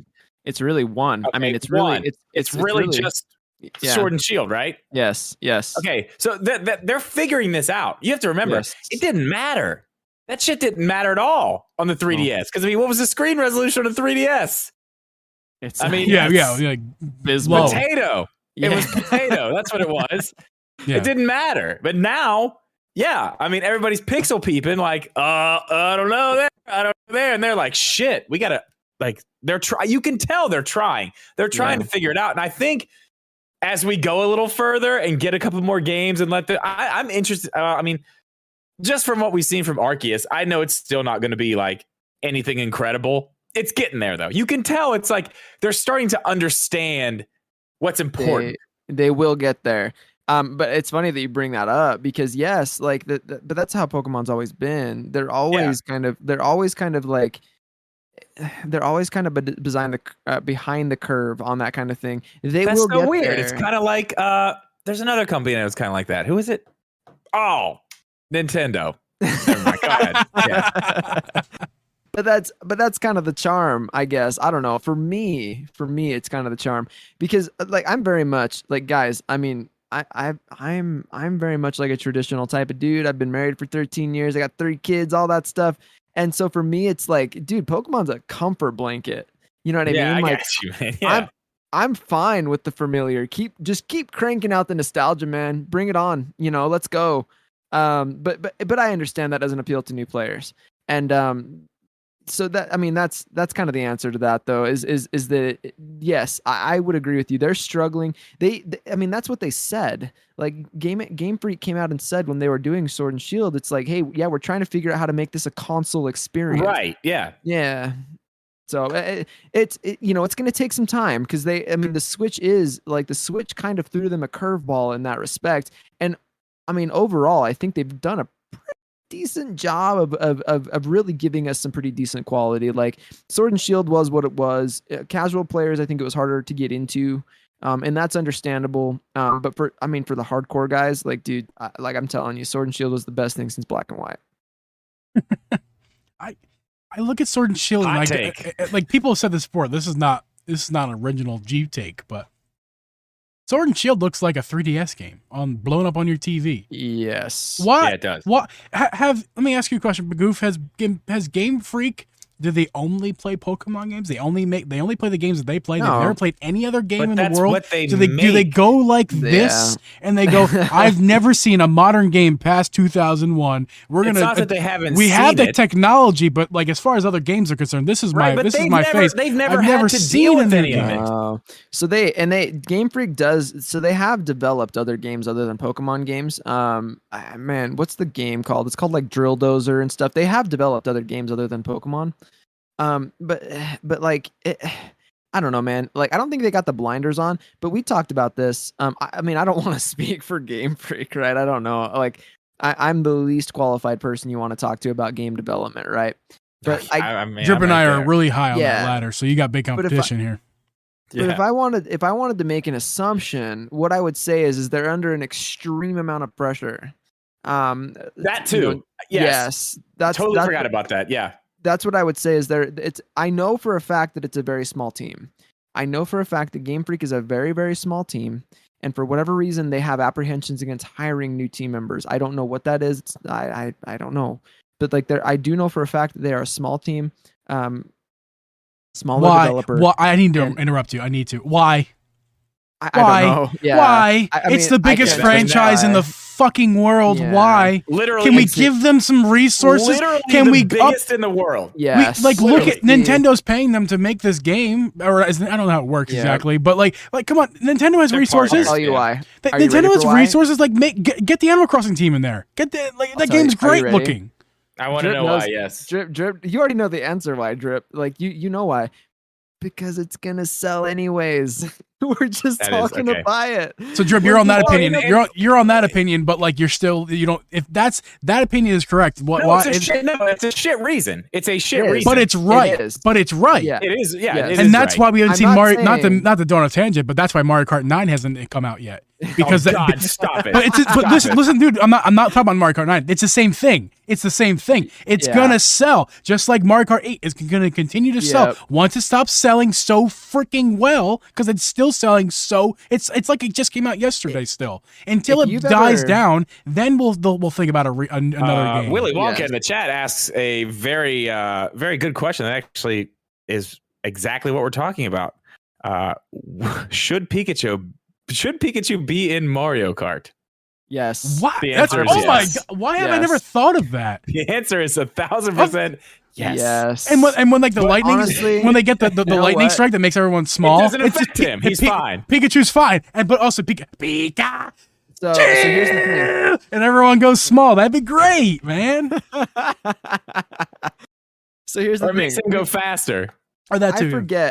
I forget what the recent chat was. I think it was one of Drip's recent streams or whatever, but Hero was talking about something in the chat, and I pulled up the Kylo Ren reference, and I was like, let the past die, kill it if you have to. I don't know if you guys remember that. I don't remember what we were talking about, but I remember it. I don't either. But like the thing is like, bro, Mario Kart's got to die at some point, and at some point you just got to make it Super Smash Kart and get it over with. Yep. That's what it is. Yep. Yeah, I did not want to go off Mario Kart tangent. I wanted to bring up the parallel. Back to what we were just talking about really quick. I want to say something. Yeah. Another thing that Big Oof just reminded me of, a lot of the reason that these games don't look extremely polished and great when they come out is because this is a piece of the Pokemon Company puzzle. The games are this. You know, like you've got the trading card games, you've got the toys, you've got the TV shows, you've got the movies. All this matters. And there's no way in hell they're going to stop a movie from coming out or a TV show from coming out on time. Because of a delay in a video game. Because of delay. Yeah, you're not delaying that video game. Nope. Hell no. Get it out. These cards are going to make us billions of dollars, and you are not going to you're not going to put that in jeopardy by delaying this game. It will come out by upping the resolution by 100. You know, like you're not going to do that. You will not do that. Nope. See, and I don't know for a fact, right? Because I don't work at Game Freak, right? But if I had to guess, and we talked about this, I think last time, and if we didn't talk about it last time I was on, we definitely have talked about it in private since. But it's definitely like it's definitely it seems to be part of the reason why Sword and Shield didn't click and had like pacing issues and all kinds of stuff is because it just was rushed. But it has to be. What else would the problem be? But I don't know, man. Like having this other development studio, Ilka, do it. That can fix it. Like that can fix the problem. And honestly, like Brilliant Diamond Shining Pearl is pretty dope. It is, man. It's listen. Talking about going back to like specifically BDSD, or whatever the game's called. The two games together. BDSD. Like cutscenes are they're nice. They're nice this time, and like I think I kind of already talked about that. Like the black screen on Let's Go EV. They don't do that. This one it just kind of flows right through. Right after the cutscene, they leave, and then you can walk. There's no black screen. There's no real jank side to side walking. There's a little bit. They still do that jank walk side to side, but it's less jank. And that's all I wanted. Less jank. The graphics they're good looking. Like they're the resolution's low, but I think it's just as good or better than Let's Go the Eevee and Pikachu. I really do. Yeah. The music, you said on your stream, and I was like, "Yeah, man, the music is so much better. It's so good. They thought about it. It's like they thought about it." Before we get too far away from what you said, you have to remember this too about the resolution. I mean, tell me a game that I know one. I can think of one off the top of my head that runs 1080p and docked and 720 in handheld. Yeah. Like Mario Kart. No, it's Cruising Blast. Mario Kart. Cruising Blast runs 720 1082. That it's. Most games don't run that. So actually, Mario Kart's holding that against this game. Yeah. Mario Kart's like less than 10. Well, and the reality is docked, right? Is BDSP is a slow-paced RPG. It doesn't need that high resolution. But there's no reason why it should. No, we don't. Why are we playing modern generation computer games? We don't need to play games at 8K. Yeah, but we can. I agree. At the very least, we could like. Everyone has a 1080p TV at least. Most people have 4K by now. So why is our games running at 640p on our TV? It's not that it needs to. It's that get up with the times. Yeah. The times have changed. This is not 2006 anymore, where most people are using a square aspect ratio at 480. Where looking at a 640p widescreen would be 15 years ago. It's not 15 years ago anymore. We don't need any of this. We don't need this podcast. Why are you listening? Get rid of your phone. Let's go to cabin. No internet. No toilet. We don't need any of this. It's not. I hate that argument of. I hate the argument. I hate the argument of we don't need this. Listen, you're in a first world country. Accept it. Who is this guy? Look, I'm going on it right. Nuts. This He's is a nuts. first world. He's out of his mind. This is a first world country. It's okay. We don't need it. You don't need to be 10. It's fine. Just be happy. so Listen, but we can have it.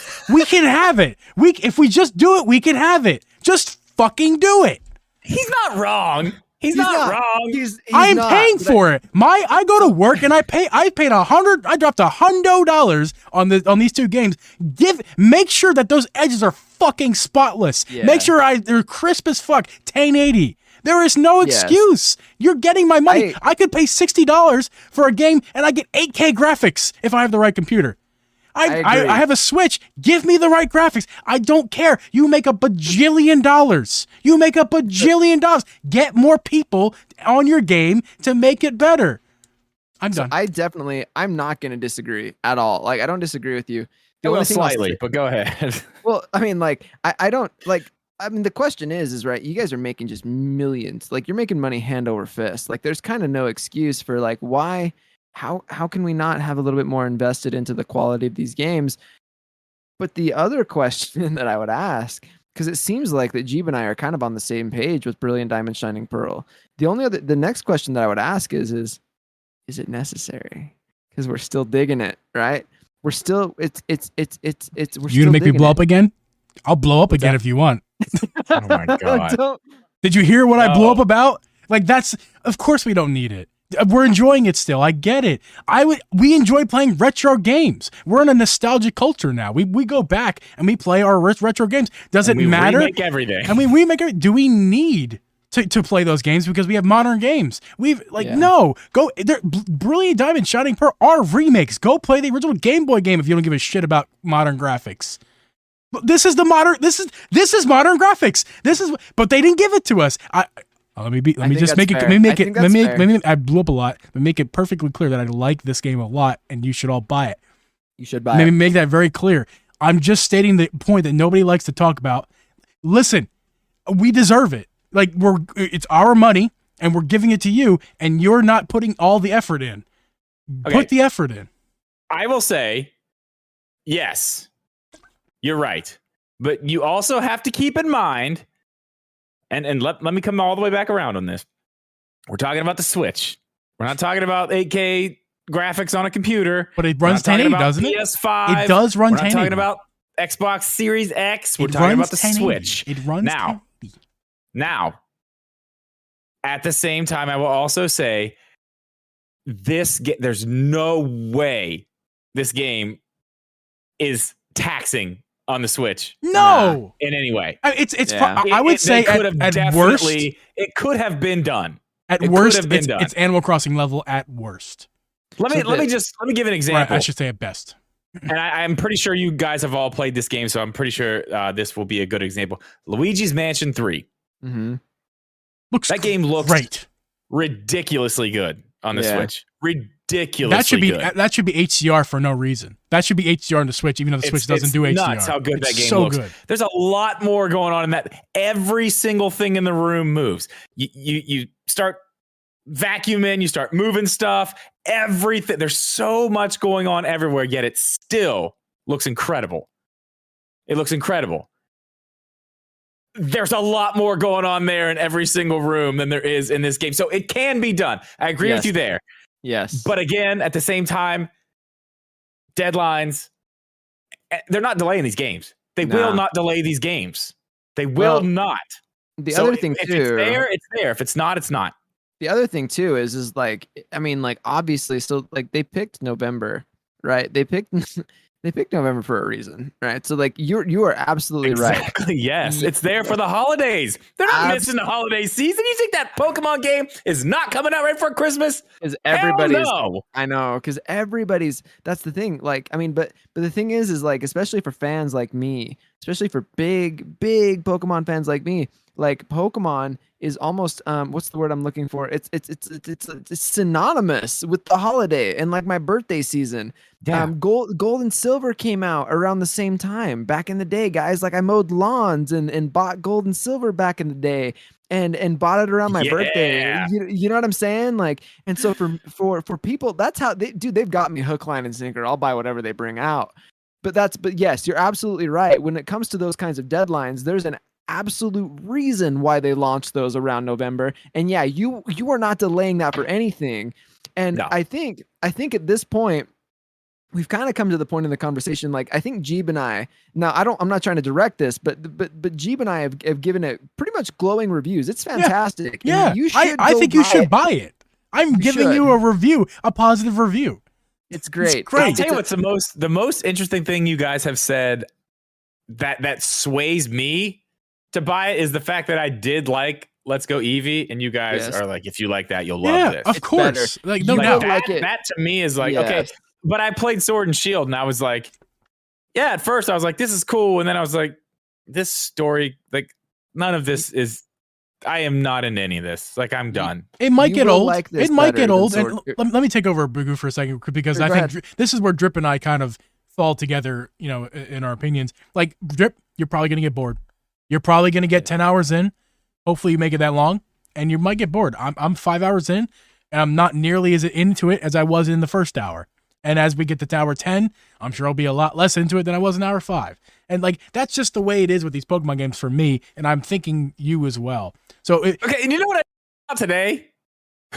Because I knew we were having this conversation, and I just found out something this morning. I don't know if I've told you this, but I've recently watched a few of the Studio Ghibli films, the anime studio. And I just was told this morning that Ni no Kuni is made by them. And I was like, oh my God, really? That's amazing. Okay. That makes me want to play that just because I know what those stories are in those movies. And my question was, is it a story like it is in the movies? The answer was, yeah, it's like that. And that's the thing. It's a JRPG. And I'm like, oh God. Because that's why I don't like turn-based battles. I don't. Yeah. Neither do I. Just not Neither do there I. with it, man. But I like Pokemon though. That's where I get me, because I like Pokemon. So when I found this out this morning, I was like, wow. I honestly would rather buy this game because I know I can make myself do those battles because I want the story. Just like Geeb, you and I both did. That frame rate in Hyrule Warriors Age of Calamity was absolute dog shit. Yep. Absolute dog shit. Yep. But you and I both plunged through it the entire time. Best game of 2020. I wanted the story. I did not care about the frame rate. Didn't give a shit. Did not care. Went right through the whole thing. Got to the end.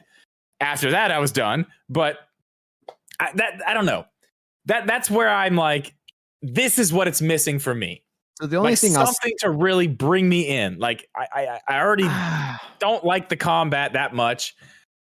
I need a story. If I don't like the combat, I need something to keep me doing the combat I don't like. I guess I don't know. It's like, I guess to say there is a lot of like Pokemon lore that is buried within the games. Dude, like I will say, so like I mean, I don't know. Maybe it's not enough, and maybe it doesn't. I think where games like this really struggle, if I had to guess, especially with their story, because Brilliant Diamond, Shining Pearl, and Pokemon Platinum, Gen 4, we'll say Gen 4 as a whole, because that's what these games are based off of, has a fantastic story. It's so good. And the legendaries are fantastic, and that's what the whole story revolves around. But I guess if I had to admit, the one area that Pokemon really struggles in captivating people that way is probably with their delivery of the story. Because it is a chibi art style. It is a hey, you know, you're on this like almost 16-bit looking mountain or whatever. But all I would say is if you're someone that's on the fence and you really liked Let's Go Pikachu and Eevee, you should probably just buy it, and just like, even those most boring parts of the game that have got you dragging, just try and see, and maybe see if it doesn't change your mind. Because the story behind Diamond and Pearl is really very good. It just, sometimes even as a Pokemon fan, I've told you guys over and over again, we've even talked about it here tonight, where there's just some things you put up with. Yeah. Because you can get to the same. Yeah, like we said, yeah. It's like me with Zelda. Like, I know there's bad stuff. Yes. Will I say what it is out loud? Fuck no, but I know it's there. But that's the only thing I would say is, and if we're trying to convince Drip to buy BDSP, that's what I would say. Yes, I understand that some of this is less than stellar, some of it's less than enjoyable. I would even agree with you as a Pokemon diehard that I'll just buy anything they release like a fanatic, right? But that's what I would say is that it is good when you get to like, I'm not going to spoil anything for anyone that hasn't played it, because I would assume that a lot of this audience probably hasn't played it. And if you have, you kind of know what I'm talking about. But there's some lore, especially in Gen 4. Gen 4, and then the only other thing to consider, real quick, not to get off on too much of another rant. Stop me if I rant too much. Never. But but the only thing is, blink twice, right?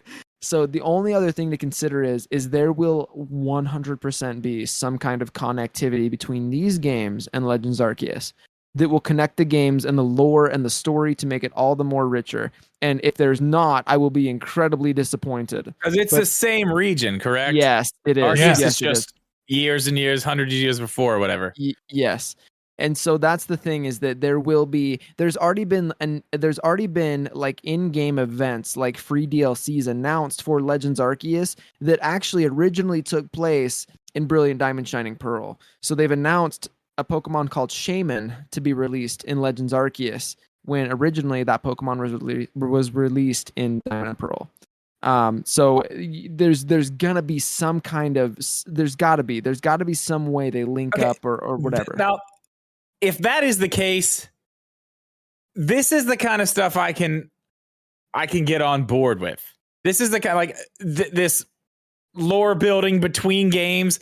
Yes. That's something that could get me on board. Like, let's say, because I don't know, I'm still on the fence with this. I don't know if I'm going to buy this game, but I know I'm playing Arceus, like 1,000%. I'm playing that. I'm day one. I mean, can I buy it now? Is it pre-order yet? Yeah, it's pre-order. Yes, you can pre-order it. Yep. Physical, especially. Go pre-order right now. I mean, I'm not going to do it right this second, but I'm getting a digital anyway. It doesn't matter. It'll be there. I'll play it. I will probably stay up till midnight and play it that night. Like, I'm that excited for that game. That's awesome. I'm really excited for it too. If I play through that, and I know, let's say I play through that, really excited about it, and I know it has some connectivity to this game that we're talking about now, I might actually go back and play it then for sure. Yeah. Because I know there's more story, there's more stuff. There's little, I need all the nuggets. Yeah. Once I'm into something, I need all the nuggets. I need to know everything. They're almost like, and look, I mean, this is me speaking as a Pokemon fan. I don't know. Like, I don't, just like everybody else, I'm like, but they would be stupid to not have some kind of, like, you've got the Hisui region from Legends Arceus, but it's just pre-modern Sinnoh from Diamond and Pearl. And so you would be stupid to not have some kind of linkability to where you get some kind of extra content, extra story, extra whatever, in both games, really. I don't know, like, to me, it just makes sense. But there's going to be, I mean, the story, from my understanding, there's already stuff in the works for Brilliant Diamond Shining Pearl that as far as the story goes, if that's what's driving you, just freaking buy the game. Just buy the game. It's good. You guys, I'll tell you this, you guys have me closer than I was when we started this podcast. Because I actually, I'll tell you a secret. When Geeb and I were on the phone earlier, I was like, tell you right now, I'm not buying it. I'm not buying it. I'm not going to buy it. But now I'm kind of like, I don't care what Big Oof says. I'm not buying the game. 2 hours later, I might buy it.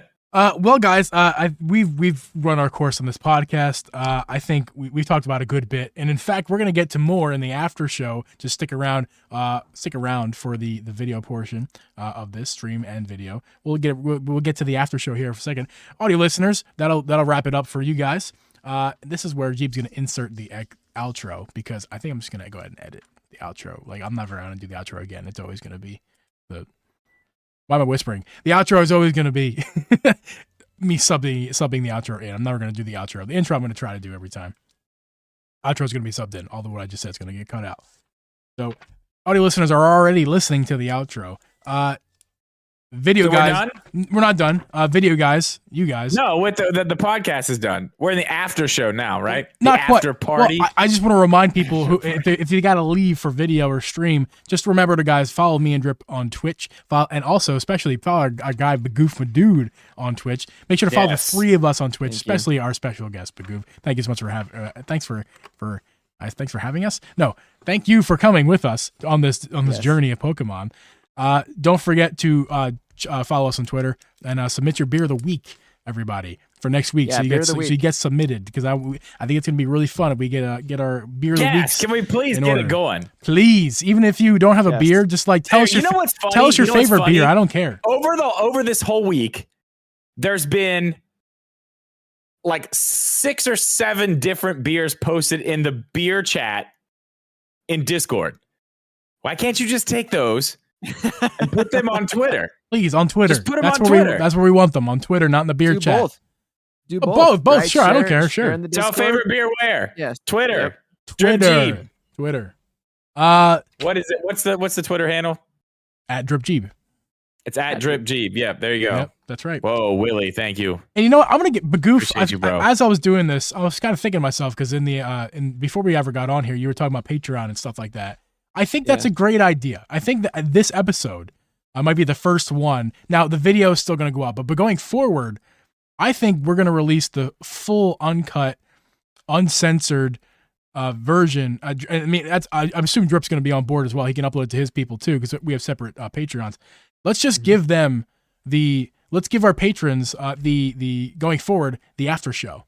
Our patrons are getting the after show, audio and video. They'll get the after show, it'll be cut. The after show will be cut out for audio, full audio to every platform, and for the video. So that going forward, I think we'll give our patrons that. That's a great idea. It's no extra effort for me. All I gotta do is, like basically make 2 edits. Cut it out. Exactly. Yeah. Save it. The outro, man. That's fine. Yeah, that's great. Awesome. So, but this week you guys get a free. Appreciate that. You guys get a free. What's it called? After show. That's what this is called. Bagoof, welcome to the after show. Drip, welcome. Yes, thank you. Dude, I'm happy to be at the after show. What's up, guys? After show. Twitch chat. Oh, Willie, yo, check your notification. This is your Twitch. I already did. I just said I thanked him. Thank you, Willie. Appreciate it, man. Appreciate that a ton, man. Thank you. Do you have a Patreon thing for you? Do you have a Patreon notification thing? Me? Yeah. No. Like set up in the chat? Yeah, you should have one. You should have one. Guys, go be a Drip patron, because next week the after show is going to exist. I mean, obviously stream. The stream always gets the after show, obviously. Yeah. But as far as the external, video or the audio listeners, I do need to talk about it. I always forget to talk about it. Yes. It's there. Yes. It's help support the creators. That's what Patreon is here for. It's like in the graveyard of content creation. My mom is a patron, so that's cool. There you go. Thanks, Mom. I was your first patron. I'm not gonna brag. My mom didn't even do the highest tier. I was like, wow, Mom. Thanks. My mom and dad they talked to me like, what? They're all especially when I started Twitch, they were just like so confused at everything. And then when I started the Patreon thing, they're like, wait, what is this? Like how your dad and I want to help support you. How do we do this? What do we do? I'm like, no, like you're not like, do not like, no, you're not being a patron. Like, stop it. Like, you're my parents. My mom, I sent it before I even put it out live. I sent it to like my close friends and family, and I was like, listen, guys, you're not expected to do this whatsoever. But, all of you keep telling me how you support what I'm doing. If you'd like to support what I'm doing for real, you can do it right here. That's actually good. I never went that far. Yeah, it's pretty funny. It's pretty funny because I heard a bunch of crickets at that point. I was like, like I said, that's a low key way. No big deal. It's fine. Just you guys were the ones who were saying it, so just giving you an opportunity. We're good. We're all good. It's a low key way of saying put your money where your mouth is. Right? Exactly. Yeah. Like you got all this support from me. You're like, oh yeah. True Media Gaming, the channel's going nuts. Yeah. So man, anything you need. Yeah. And obviously, I don't know. I usually say this in the stream. $3 a month. I usually do the outro in the stream. So like during the outro, I always thank our patrons, both of our patrons, because we really do appreciate you guys. You guys really truly help us do what we do. It's not only monetary support, it's also just simply validation that people give a shit about us. like it just like, thank you for giving a shit that we exist and throwing me $1 a month. Like, thank you. Like, I appreciate that. Like, a Twitch sub is great. I love Twitch subs. Twitch Willie, takes what are you asking specifically? What they do? What do you mean? What do they do? Should I be a patron? What do they do? Patreon was created by creators, and the goal of it was to help support creators monetarily through the audience and the community. That's the Patreon, like, that's what they're there for. So if you feel Twitch subs exist on Twitch and Twitch gets a big cut, YouTube's the same way. Patreon, yes, Patreon, the people who made it do get a cut. They have to, they run a business, but it's a lot less. Most of the money goes to the creator, and it's simply just a way for you to give money on a monthly basis. Subscribe to us for, like, I don't know, for me, it's 25 cents a week. For $1 a month, you can subscribe to me, and even if Twitch decides to ban me tomorrow, I know that there are people still around who give a shit about me, and so if the YouTube video gets taken down, revenue could be made up again, or just the revenue in general could be help boosted from Patreon. The viewers and help support the creators. That's what Patreon is.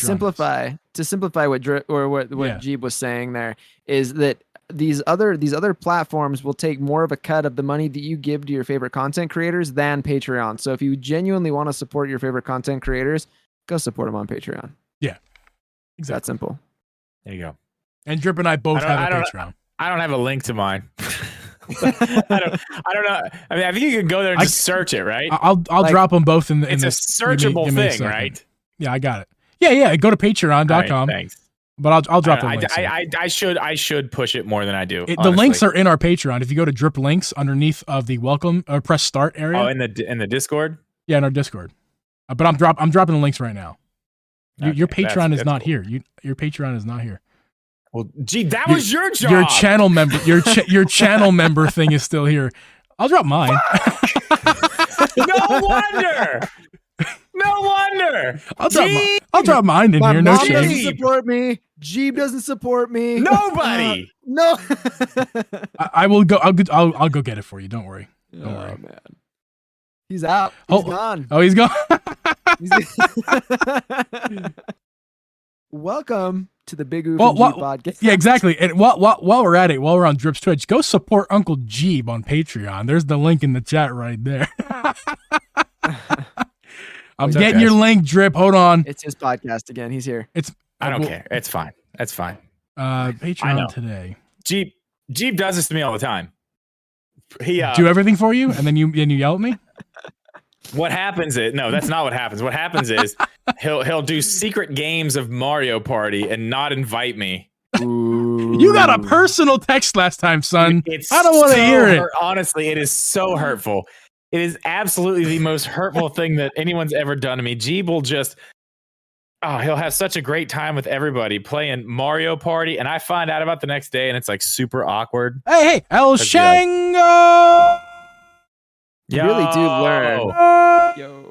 Flores! Just made it. Did I miss much? You missed the whole podcast. You missed. This is we're in the after show now, man. This is the podcast after show. Yeah, you're into the after show. Yeah. Well, you missed it all, but don't worry. I put the link in the chat. Go ahead. That's where the podcast will live. And on Thursday is getting uploaded. That means I have lots of work to do tomorrow and Wednesday.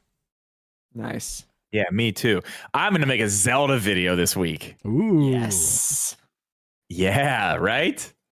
You know what you should do? I got some spicy rumors going around. I want to talk about them. You know what you should do? Hang on. Don't hold that thought. I have to grab something. Okay.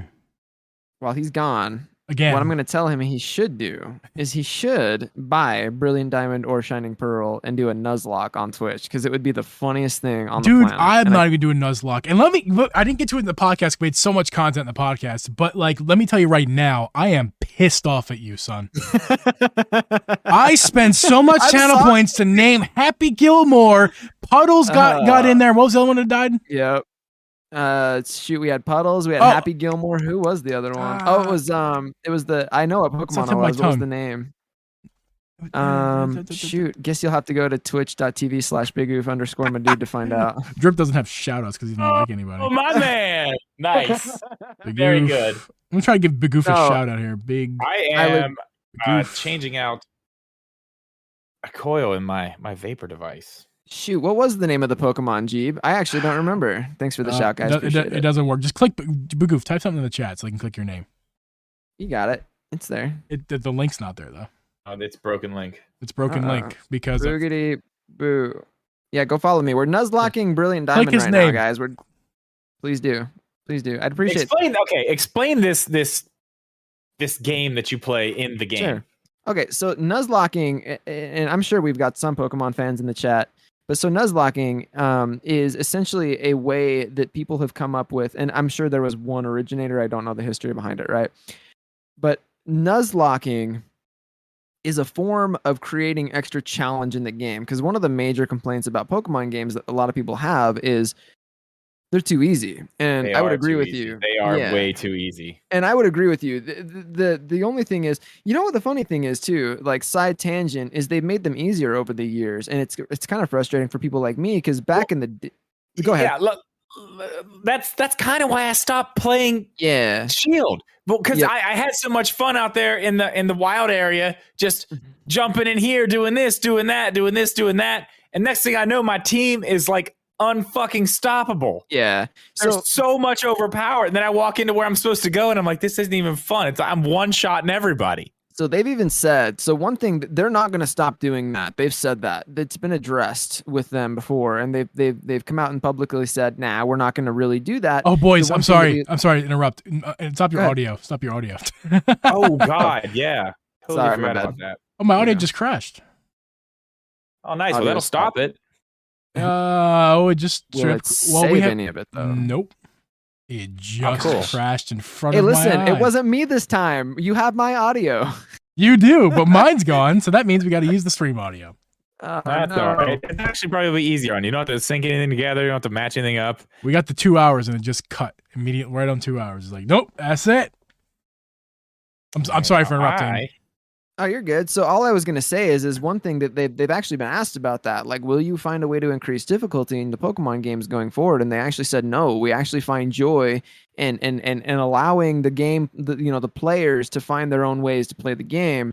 The funny thing about them saying that, though, is I actually appreciate that. I'm fine with them doing that. But the funny thing about it is they kind of contradict themselves nowadays, because what they do is they leave the experience share turned on all the time. And so your Pokemon all get experience at the same time. But if you want to increase... Yeah, you can't choose if just the one that you're using gets... I think you're... I want to turn it off. Like, I want to... That's never how Pokemon was in the past. If I could have one major gripe about Pokemon, about the modern Pokemon games, I want to turn the experience share off. Please let me turn it off. Ultra Sun and Ultra Moon, the 3DS games, the one thing I will say about those games are incredibly challenging if you turn the experience share completely off. If you turn it off, those games are so freaking hard, and they're super awesome. Yeah, I can see that. And that's the thing, too.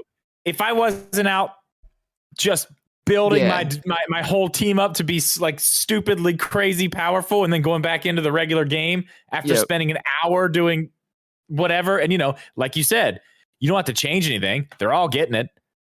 You go fight with one, and once you get a power, like especially at whatever point in the game you're at, you get up to a certain point. It's just like, done. Yeah. Bye. Next. And that's pretty Pokemon too. Yeah, that's pretty Pokemon too. But like, if I had, we didn't really get into our criticisms about Brilliant Diamond Shining Pearl. But of the more, we'll say like of the more modern Pokemon games, that's my major complaint. Let me turn the experience share off, please. Please, let me turn that off. I hate that. I hate it. Oh, hey, you want to hear one of my biggest gripes real fast? Sure.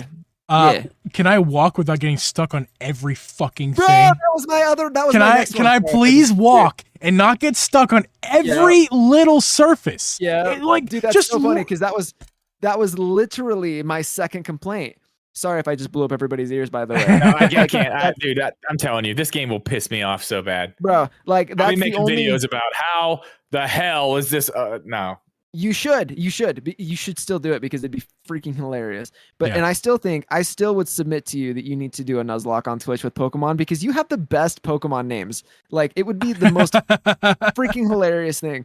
Like you're in my chat talking about Pokemon names. We got and Rat it's like, Bat over here. Rat Bat is getting in the fight. No, over I here. had one. What was the one? The Woodchuck. Woodchuck. He has an afro. So I said his name should be Afrochuck. Afrochuck. Yeah, dude, legit. That's a good Seriously. one. That's a nice little name. You should. You should do it, dude. But anyway, but that's the thing. Geeb is absolutely right. That is my out of all of my complaints, like really out of all the things about Brilliant Diamond Shining Pearl, that's my only complaint. My only complaint is that you bonk into every hard corner and hitbox that exists in the game, and you get hit with that sound. Boom, boom. Yep, it is. That's a really good impression of what it is. I hear that sound, I go, like, let me walk. Let me walk. What is going on? Yeah, it's insane. That's my honestly, the honest truth is that's my only complaint. So far, the games are fantastic. Like if you're on the fence about it, just go buy it. Maybe you don't like it, maybe you do, but like that's my only real complaint. You know, yeah. That's it. Yeah, for me, it's like the resolution needs to be higher. That's a need. Though I want it to be more like the edges. I wish were crisper, but the edges are crisper than Let's Go Eevee and Pikachu. The edges are way crisper than Sword and Shield. So I'm really not complaining about because what I mean by edges, like when you're looking at the characters and all like the trees, like look around, just like the halo I did around notice them. that. The halo around them, it's crisper than the other games, but it's the halo. I haven't noticed that. Those are some fine looking trees in that game. The textures are nice. The textures are nice. I actually, like I said, the first time I saw it, I hopped in Bob Wolf's stream because I was like, I want to see what this looks like. And I actually, like the only thing I typed in the chat, I was like, them trees look good though. You're like, nice trees, bro. Them trees are good. No one's gonna be complaining about those this time for sure. Those look nice. They're real good. They look great. They made sure after Sword and Shield that they at least got the trees down, right? That was like, yeah, as they had it on the whiteboard. Trees, very big, right here. Point of emphasis: trees. Need to look great. Oh, I'm sure. Probably. Oh my god! After that, man, that whole thing. Trees. That's funny. Yeah. Yo, I don't know. Willie, that was you, wasn't it? Thank you, man. Yeah, he did. He did me as well. Thank you so much, Willie, for the Patreon. Appreciate it. That's awesome. Thank you. Yeah. And I don't have a Patreon, but go follow these guys. Bagoof does not have a Patreon yet. When he does, we'll let you know. But go follow his Twitch. That's how you can help Bagoof. Thank you. Yes, I appreciate it. I mean, you can follow my Twitch too. I'd appreciate that. But we're doing the Nuzlocke right now, and so day one, guys. I did not intend for this to happen. I think Geeb is more pissed off than I am about the outcome of the Nuzlocke today. Yeah. So today was day one of the Nuzlocke, and dude, yeah, let's get back to that. That's what you're talking about. Yes. Let's get back to that. So like, dude, I just got wrecked. Like, there's this Pokemon school, and all of this is the tutorial part of the game, right? So I walk into this Pokemon school, and there's one of these in every single Pokemon game to kind of teach you the basics or whatever. And look, I mean, I'm pro status, so I don't really need that. But what I do know is there's 2 NPCs in there that you can battle and you can get TMs from. So I was like, well, I'm going to walk in there and grab these TMs. And TMs are, for those of you that don't know, you can use TMs to teach your Pokemon specific moves. So there's TMs and they're numbered, and each numbered TM has a specific move that you can use to teach a Pokemon that move. So I was like, okay, cool. We're going to go in and battle these trainers and get these TMs. You have to battle 2 of them. And they're students at this school. The Pokemon that they have are Abra, and Abra is very high in special attack already. Very, very high special attack Pokemon. And then number 2, it's got a move called Charge Beam. And Charge Beam has the chance of every time you use that move, it has the chance to increase your special attack even more. And so it's an electric-based attack. I had a team that I had at least 2 Pokemon on there that were weak to electric already. And then every time, the odds were not in my favor. Every time this Abra used Charge Beam, its special attack would go up. And it's a small chance that it'll go up, but I was getting unlucky, and every single time it used it, it would spike, it would go up. And so this thing was boosted special attack, and so I just didn't, it just wrecked me. It ran through my whole team, and my only option was I thought I was going to lose the Nuzlocke at that point. I thought I was going to lose my playthrough. And you were close. And at that point, I was so close. The only saving grace was my what was the spider bird? I don't remember. I have a star. I have a Yeah, Starly. I think that's what it was. Yeah, it was a spider bird. I have a Starly named Spider-Bird in the game. So chat's naming all of my Pokemon, by the way. So chat's I'm allowing chat to do polls. Jeeb and was they'll with his name all my channel Pokemon. points. Named majority. Yeah, of them. with the channel points. Yeah, Schneebly, man, Schneebly. Schneebly. I know. Schneebly. Yeah, Schneebly. So we lost Schneebly. Rest in peace. So the only thing that saved me was, and that's the other thing, is Abra is also incredibly high in speed. So it's already super boosted with special attack, and it's faster than every Pokemon I have. So it's gonna go first no matter what I swap in. So the only saving grace was that my Spider Bird quick attack, new quick attack, and it was within, and this Abra was within kill range, but it had wrecked every other Pokemon on my team other than the Starly. So dude, Nuzlocks always tend to work out that way. There's always a twist. I assumed that I was going to run right through this thing, and I was shown first day within a matter of like 2 hours that like, you're not in charge here, sir. And let me tell you, anyway, let me tell you, for some, obviously I'm a little bit past you, so I did get to that point as well. I don't think you got unlucky. I think that's by design. The battle almost went exactly the same way as my battle went. So that's weird. I got wrecked by that Abra with the same charge and the special attack kept going up, and it wrecked all of my Pokemon. I lost the whole thing. All my Pokemon died. I healed, came back, and I like learned from that battle. I was like, okay, I was not. But see, that didn't happen to me when I played through it on Pearl. That's what's insane. Oh, really? Yeah, like that didn't happen to me. That's why I thought I could walk in there and just like go nab those TMs real quick. Well, maybe we both got unlucky. Well, so. I mean, like, wow. Yeah, like I got wrecked. I was so pissed off. Like, this Abra is killing everything, and my Pokemon are higher level than it. Like, I don't understand. What's an Abra? It's a first evolution. It's a first stage Pokemon. Is that a purple snake? No, it's a psychic type Pokemon. It's like a yellow monkey that has his eyes shut. Like he floats and he levitates. He teleports. Yeah, he's yellow. He's a sour monkey. You would know him, sour monkey. You would know him Drip from. You would know him from Let's Go Pikachu Eevee. He's in Let's Go Pikachu and Eevee. He's a Gen 1 Pokemon. Let's find a picture. I got it. But so yeah, I mean, it was like fun time, guys. If you're looking for a chaotic time, it is my first Nuzlocke. I've been a Pokemon fan since day one. But this is my first Nuzlocke, and it's very common for. I think that's very interesting that this is your first one. It is, and having played the game that long, it's the first time you've done that. I find that very interesting. I just have never found the need to because I focus more what's happening. It's very broken. Hold on, I'll fix it in a second. So, Jeeb's trying to show a picture of something. I got you. But yeah, so it's my first Nuzlocke ever, and so anyway, I know that guy. Yeah, so that's Abra. That's Abra right there. But yeah, so there's bound to be some chaos. If you guys want to come hang out, man, it's going to be a fun time. There's going to be, Jeeb's already pissed off. I've already got Jeeb invested. So, dude, all my channel points are gone because I voted for Happy Gilmore to be the name, and I voted for Schneebly to be the name. And I'm like, oh yeah, I'm gonna see Schneebly every day for like the next 4 weeks. And that one you just showed, that yellow one, that's definitely related to the purple one, the big tall purple one that's in the movie, right? No. Mew, they're cousins. No, they're both psychic Pokemon, is what you're. They are both they're cousins. They're cousins. You can tell. No. They might have. Actually, Bagoof, you correct me if I'm wrong. Isn't Mew like the spawning of all Pokemon or something like that? Mewtwo, the big one, Mewtwo. I got it. Okay. They're cousins for sure. There's a lot of lore.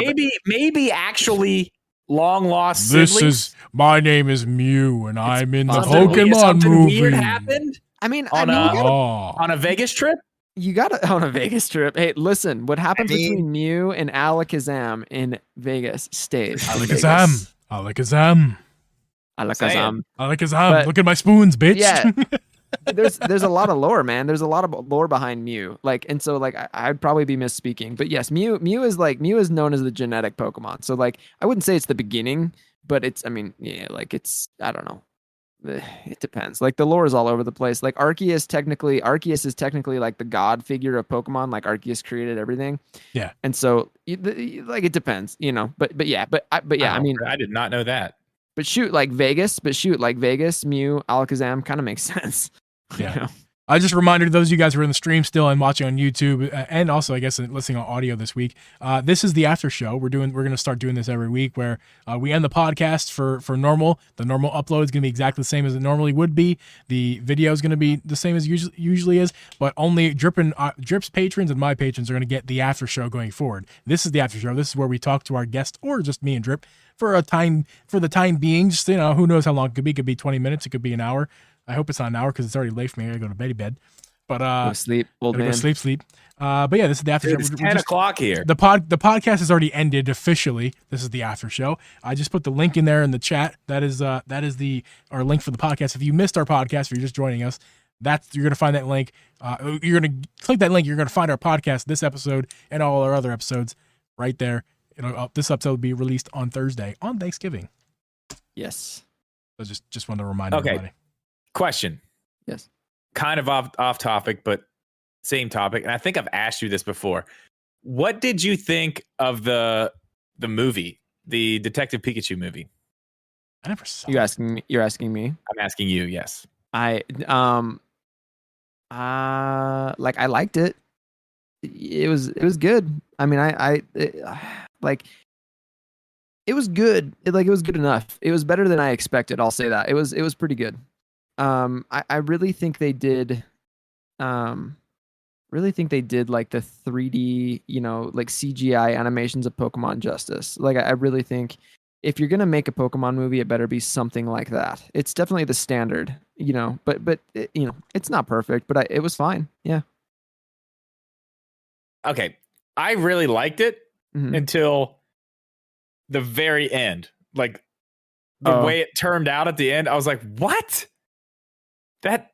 You just mean do you mean how Pikachu was his dad the whole time? Yes. Yeah. I was like, okay, now it's weird. Now that's weird. I was like, the whole thing was cool. It was like, like bros, buddies, but then like now it's your dad. It's like, that's fine, but it's like it's kind of weird. I don't know. Yeah. And for me, like as a Pokemon fan, you kind of learn like the lores are separate a little bit. So like in Star Wars, I'll compare it a little bit. Like you've got your known canon, right? Like you've got things, or in the Marvel MCU, you've got your known canon. You've got in Pikachu, or not Pikachu, sorry, in Pokemon, it's a little bit more. It's a little bit more subjective. Like it's not. This isn't known canon, right? So for me, I can watch Detective Pikachu and be like, that's okay, because like for me, if Pokemon's different that way because you choose your own canon a little bit. And so for me, it's like if it's not in a core series game, I don't care about it. And so you can do whatever you want outside the core series games. And I might enjoy it, I might not. But as long as I'm enjoying the core series games, red, blue, yellow, gold, silver, all those, ruby, sapphire, all those are the core series games. If I enjoy that, that's all I care about. I don't care about anything they do outside of that. Fair enough. Choose your own canon is kind of the way I put it. Yeah. But I enjoyed Detective Pikachu because I separate it from the rest of the canon. It's kind of sorry, I can't talk. It's often its own separate world. Yeah. And that's another thing I wonder. Like, is there going to be another movie that connects to that? Like, I think that would be interesting if they did a whole movie thing. Like, I don't know. Like the MCU, not quite like as big as the MCU, but like connected tissue in the movies. You know what I mean? Like, it'd be really cool. Take that story, but tell another story, but in that same universe that has maybe some tie, some tie-ins to what happened in that with that big company and this and that. Like that could be interesting. You could even do it in the same city, same universe, all that. I would find that totally interesting. I would go see that in a heartbeat because I really did. Like I was. I like when it first came out. I mean, I didn't bother going to see it in theaters or anything like that. I saw it well after it was available. Yeah, me too. So I recently watched it within the last 3 months. So that's how disinterested I was in it. But when I watched it, I was pleasantly surprised. I feel like overall it's a pretty good movie. And like if they wanted to expand creatively on that movie, like I would be interested to see where they would take it. So. The hero. It's the PCU. Yes. The rise of PCU. Yes. The PCU, the Pokemon Cinematic Universe. Starring Danny, starring Danny Let's go. DeVito as Pikachu. Oh my gosh. Hey, this is Pikachu. Hey, come on, it's the PCU. Ah! Oh my god. Yeah, I'm sold on that. Let's go. Yeah. Let's get together the forces. To get the glove and shit. You gotta get that glove with the things on it. You're a pretty good Danny DeVito, man. Honestly, Listen, he does it. I like Danny DeVito. I you know it's funny. I mean, he's obviously Italian. His roots are Italian. He looks like my family. Like he looks like my Italian. All Italians, I think are just a bunch of inbred motherfuckers. But like we all look alike. Like all of us. And like he looks like he could be my uncle. And our family jokes about that. Like he could be our uncle. You know, we're not our uncle, but he could be our cousin of somewhere. Like yeah, Uncle Danny. I got you. Uncle Danny. Hey, Uncle Danny's here. I have an Uncle Dan. I have an Uncle Dan. I have a cousin Vince. It's funny. I have a cousin Vince. His name. I'm not gonna say his full name. I said it. I have a cousin Vince, and then I have Uncle Vince. Vinny. Yeah, Vinny. But they're but here's the thing with the Italians. They don't care. Like they just name their children the same as their cousins or brothers and stuff. Like they're probably within 10 years of each other. They same first name and the same last name. They're the same. And then they come to your establishment and offer you protection. It's like that joke of like here's Anthony, Tony, Tony, like all bunch of Tonys, and they're all Tonys and Anthonys. They're all the same name with different variant. But they're brothers. It's true. It's a true stereotype. Like the Italians just name their kids the same name. Like that would be very hard.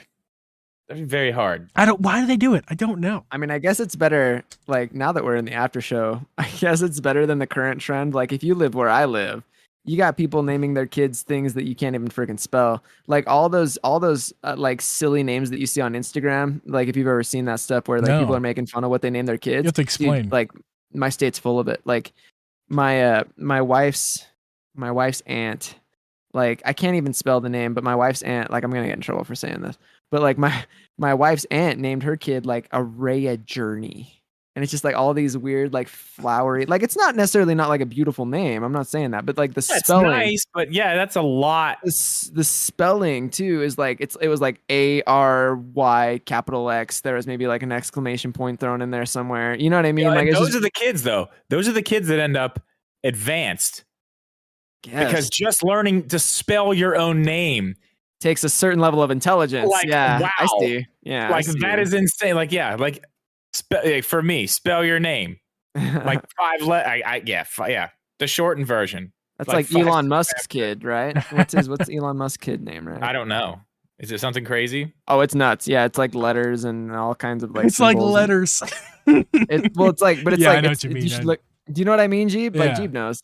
I don't know the name, but I do know what you mean. I'm gonna find it. Elon Musk child.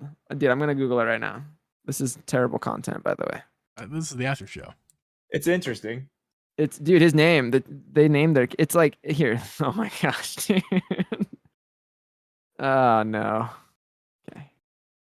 Maybe this kid will grow up to be a genius. I'm sure he will because he's Elon Musk's probably kid. will. Yeah, there's that little nugget of information. You know, I'll gonna drop start it in with the chat a for silver everybody. spoon in his mouth. That's Elon Musk's child's name.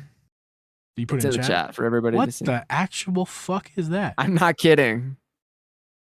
Hey, like, all the spaces, hey! all the yes, everything. It's That's silent X's. Hey, I guess. Hey, dude, that's what it is. That's what it is. It's a meme. It's the Fonz. Hey, right. That's interesting. How do you say it? Hey. I don't know. I don't know. I don't think Elon Musk knows how to say it. No. It probably just says Tesla. Oh my god.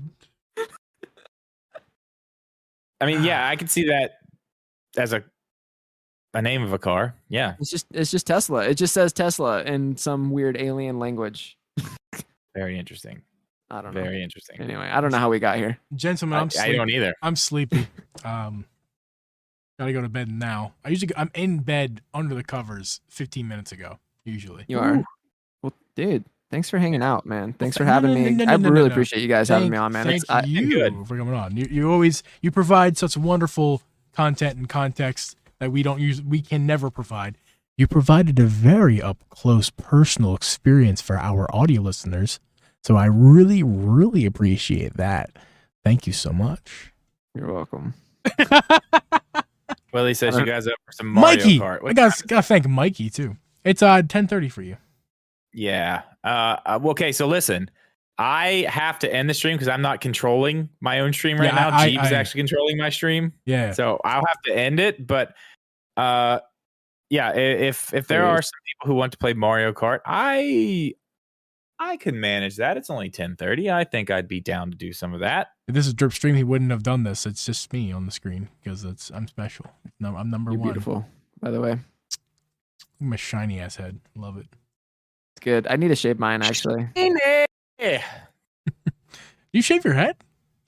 I did. Yeah, dude. We've talked about this. You know, I shaved my head. Like this? Yes. Me too. I had no idea. You're lying. No, you knew that, dude. We've talked about it. I've clearly forgotten. Well, we're birthday buddies. We're birthday bald buddies. Let's do it, bro. I'll Instagram you. I'll tag you in my story. Well, Drip, we should race somebody. I can't do that. You can only. I can do that from here. Yeah. Okay, let's see. I'll look as well. Ooh, yeah, I got somewhere we're going. Okay, guys. Okay, cool. Go hang out with Koo for a little bit. Yes. And I will What's he I'll playing? probably get things ready here and hop back on for some Mario Kart if you guys want to. Why he playing Zelda?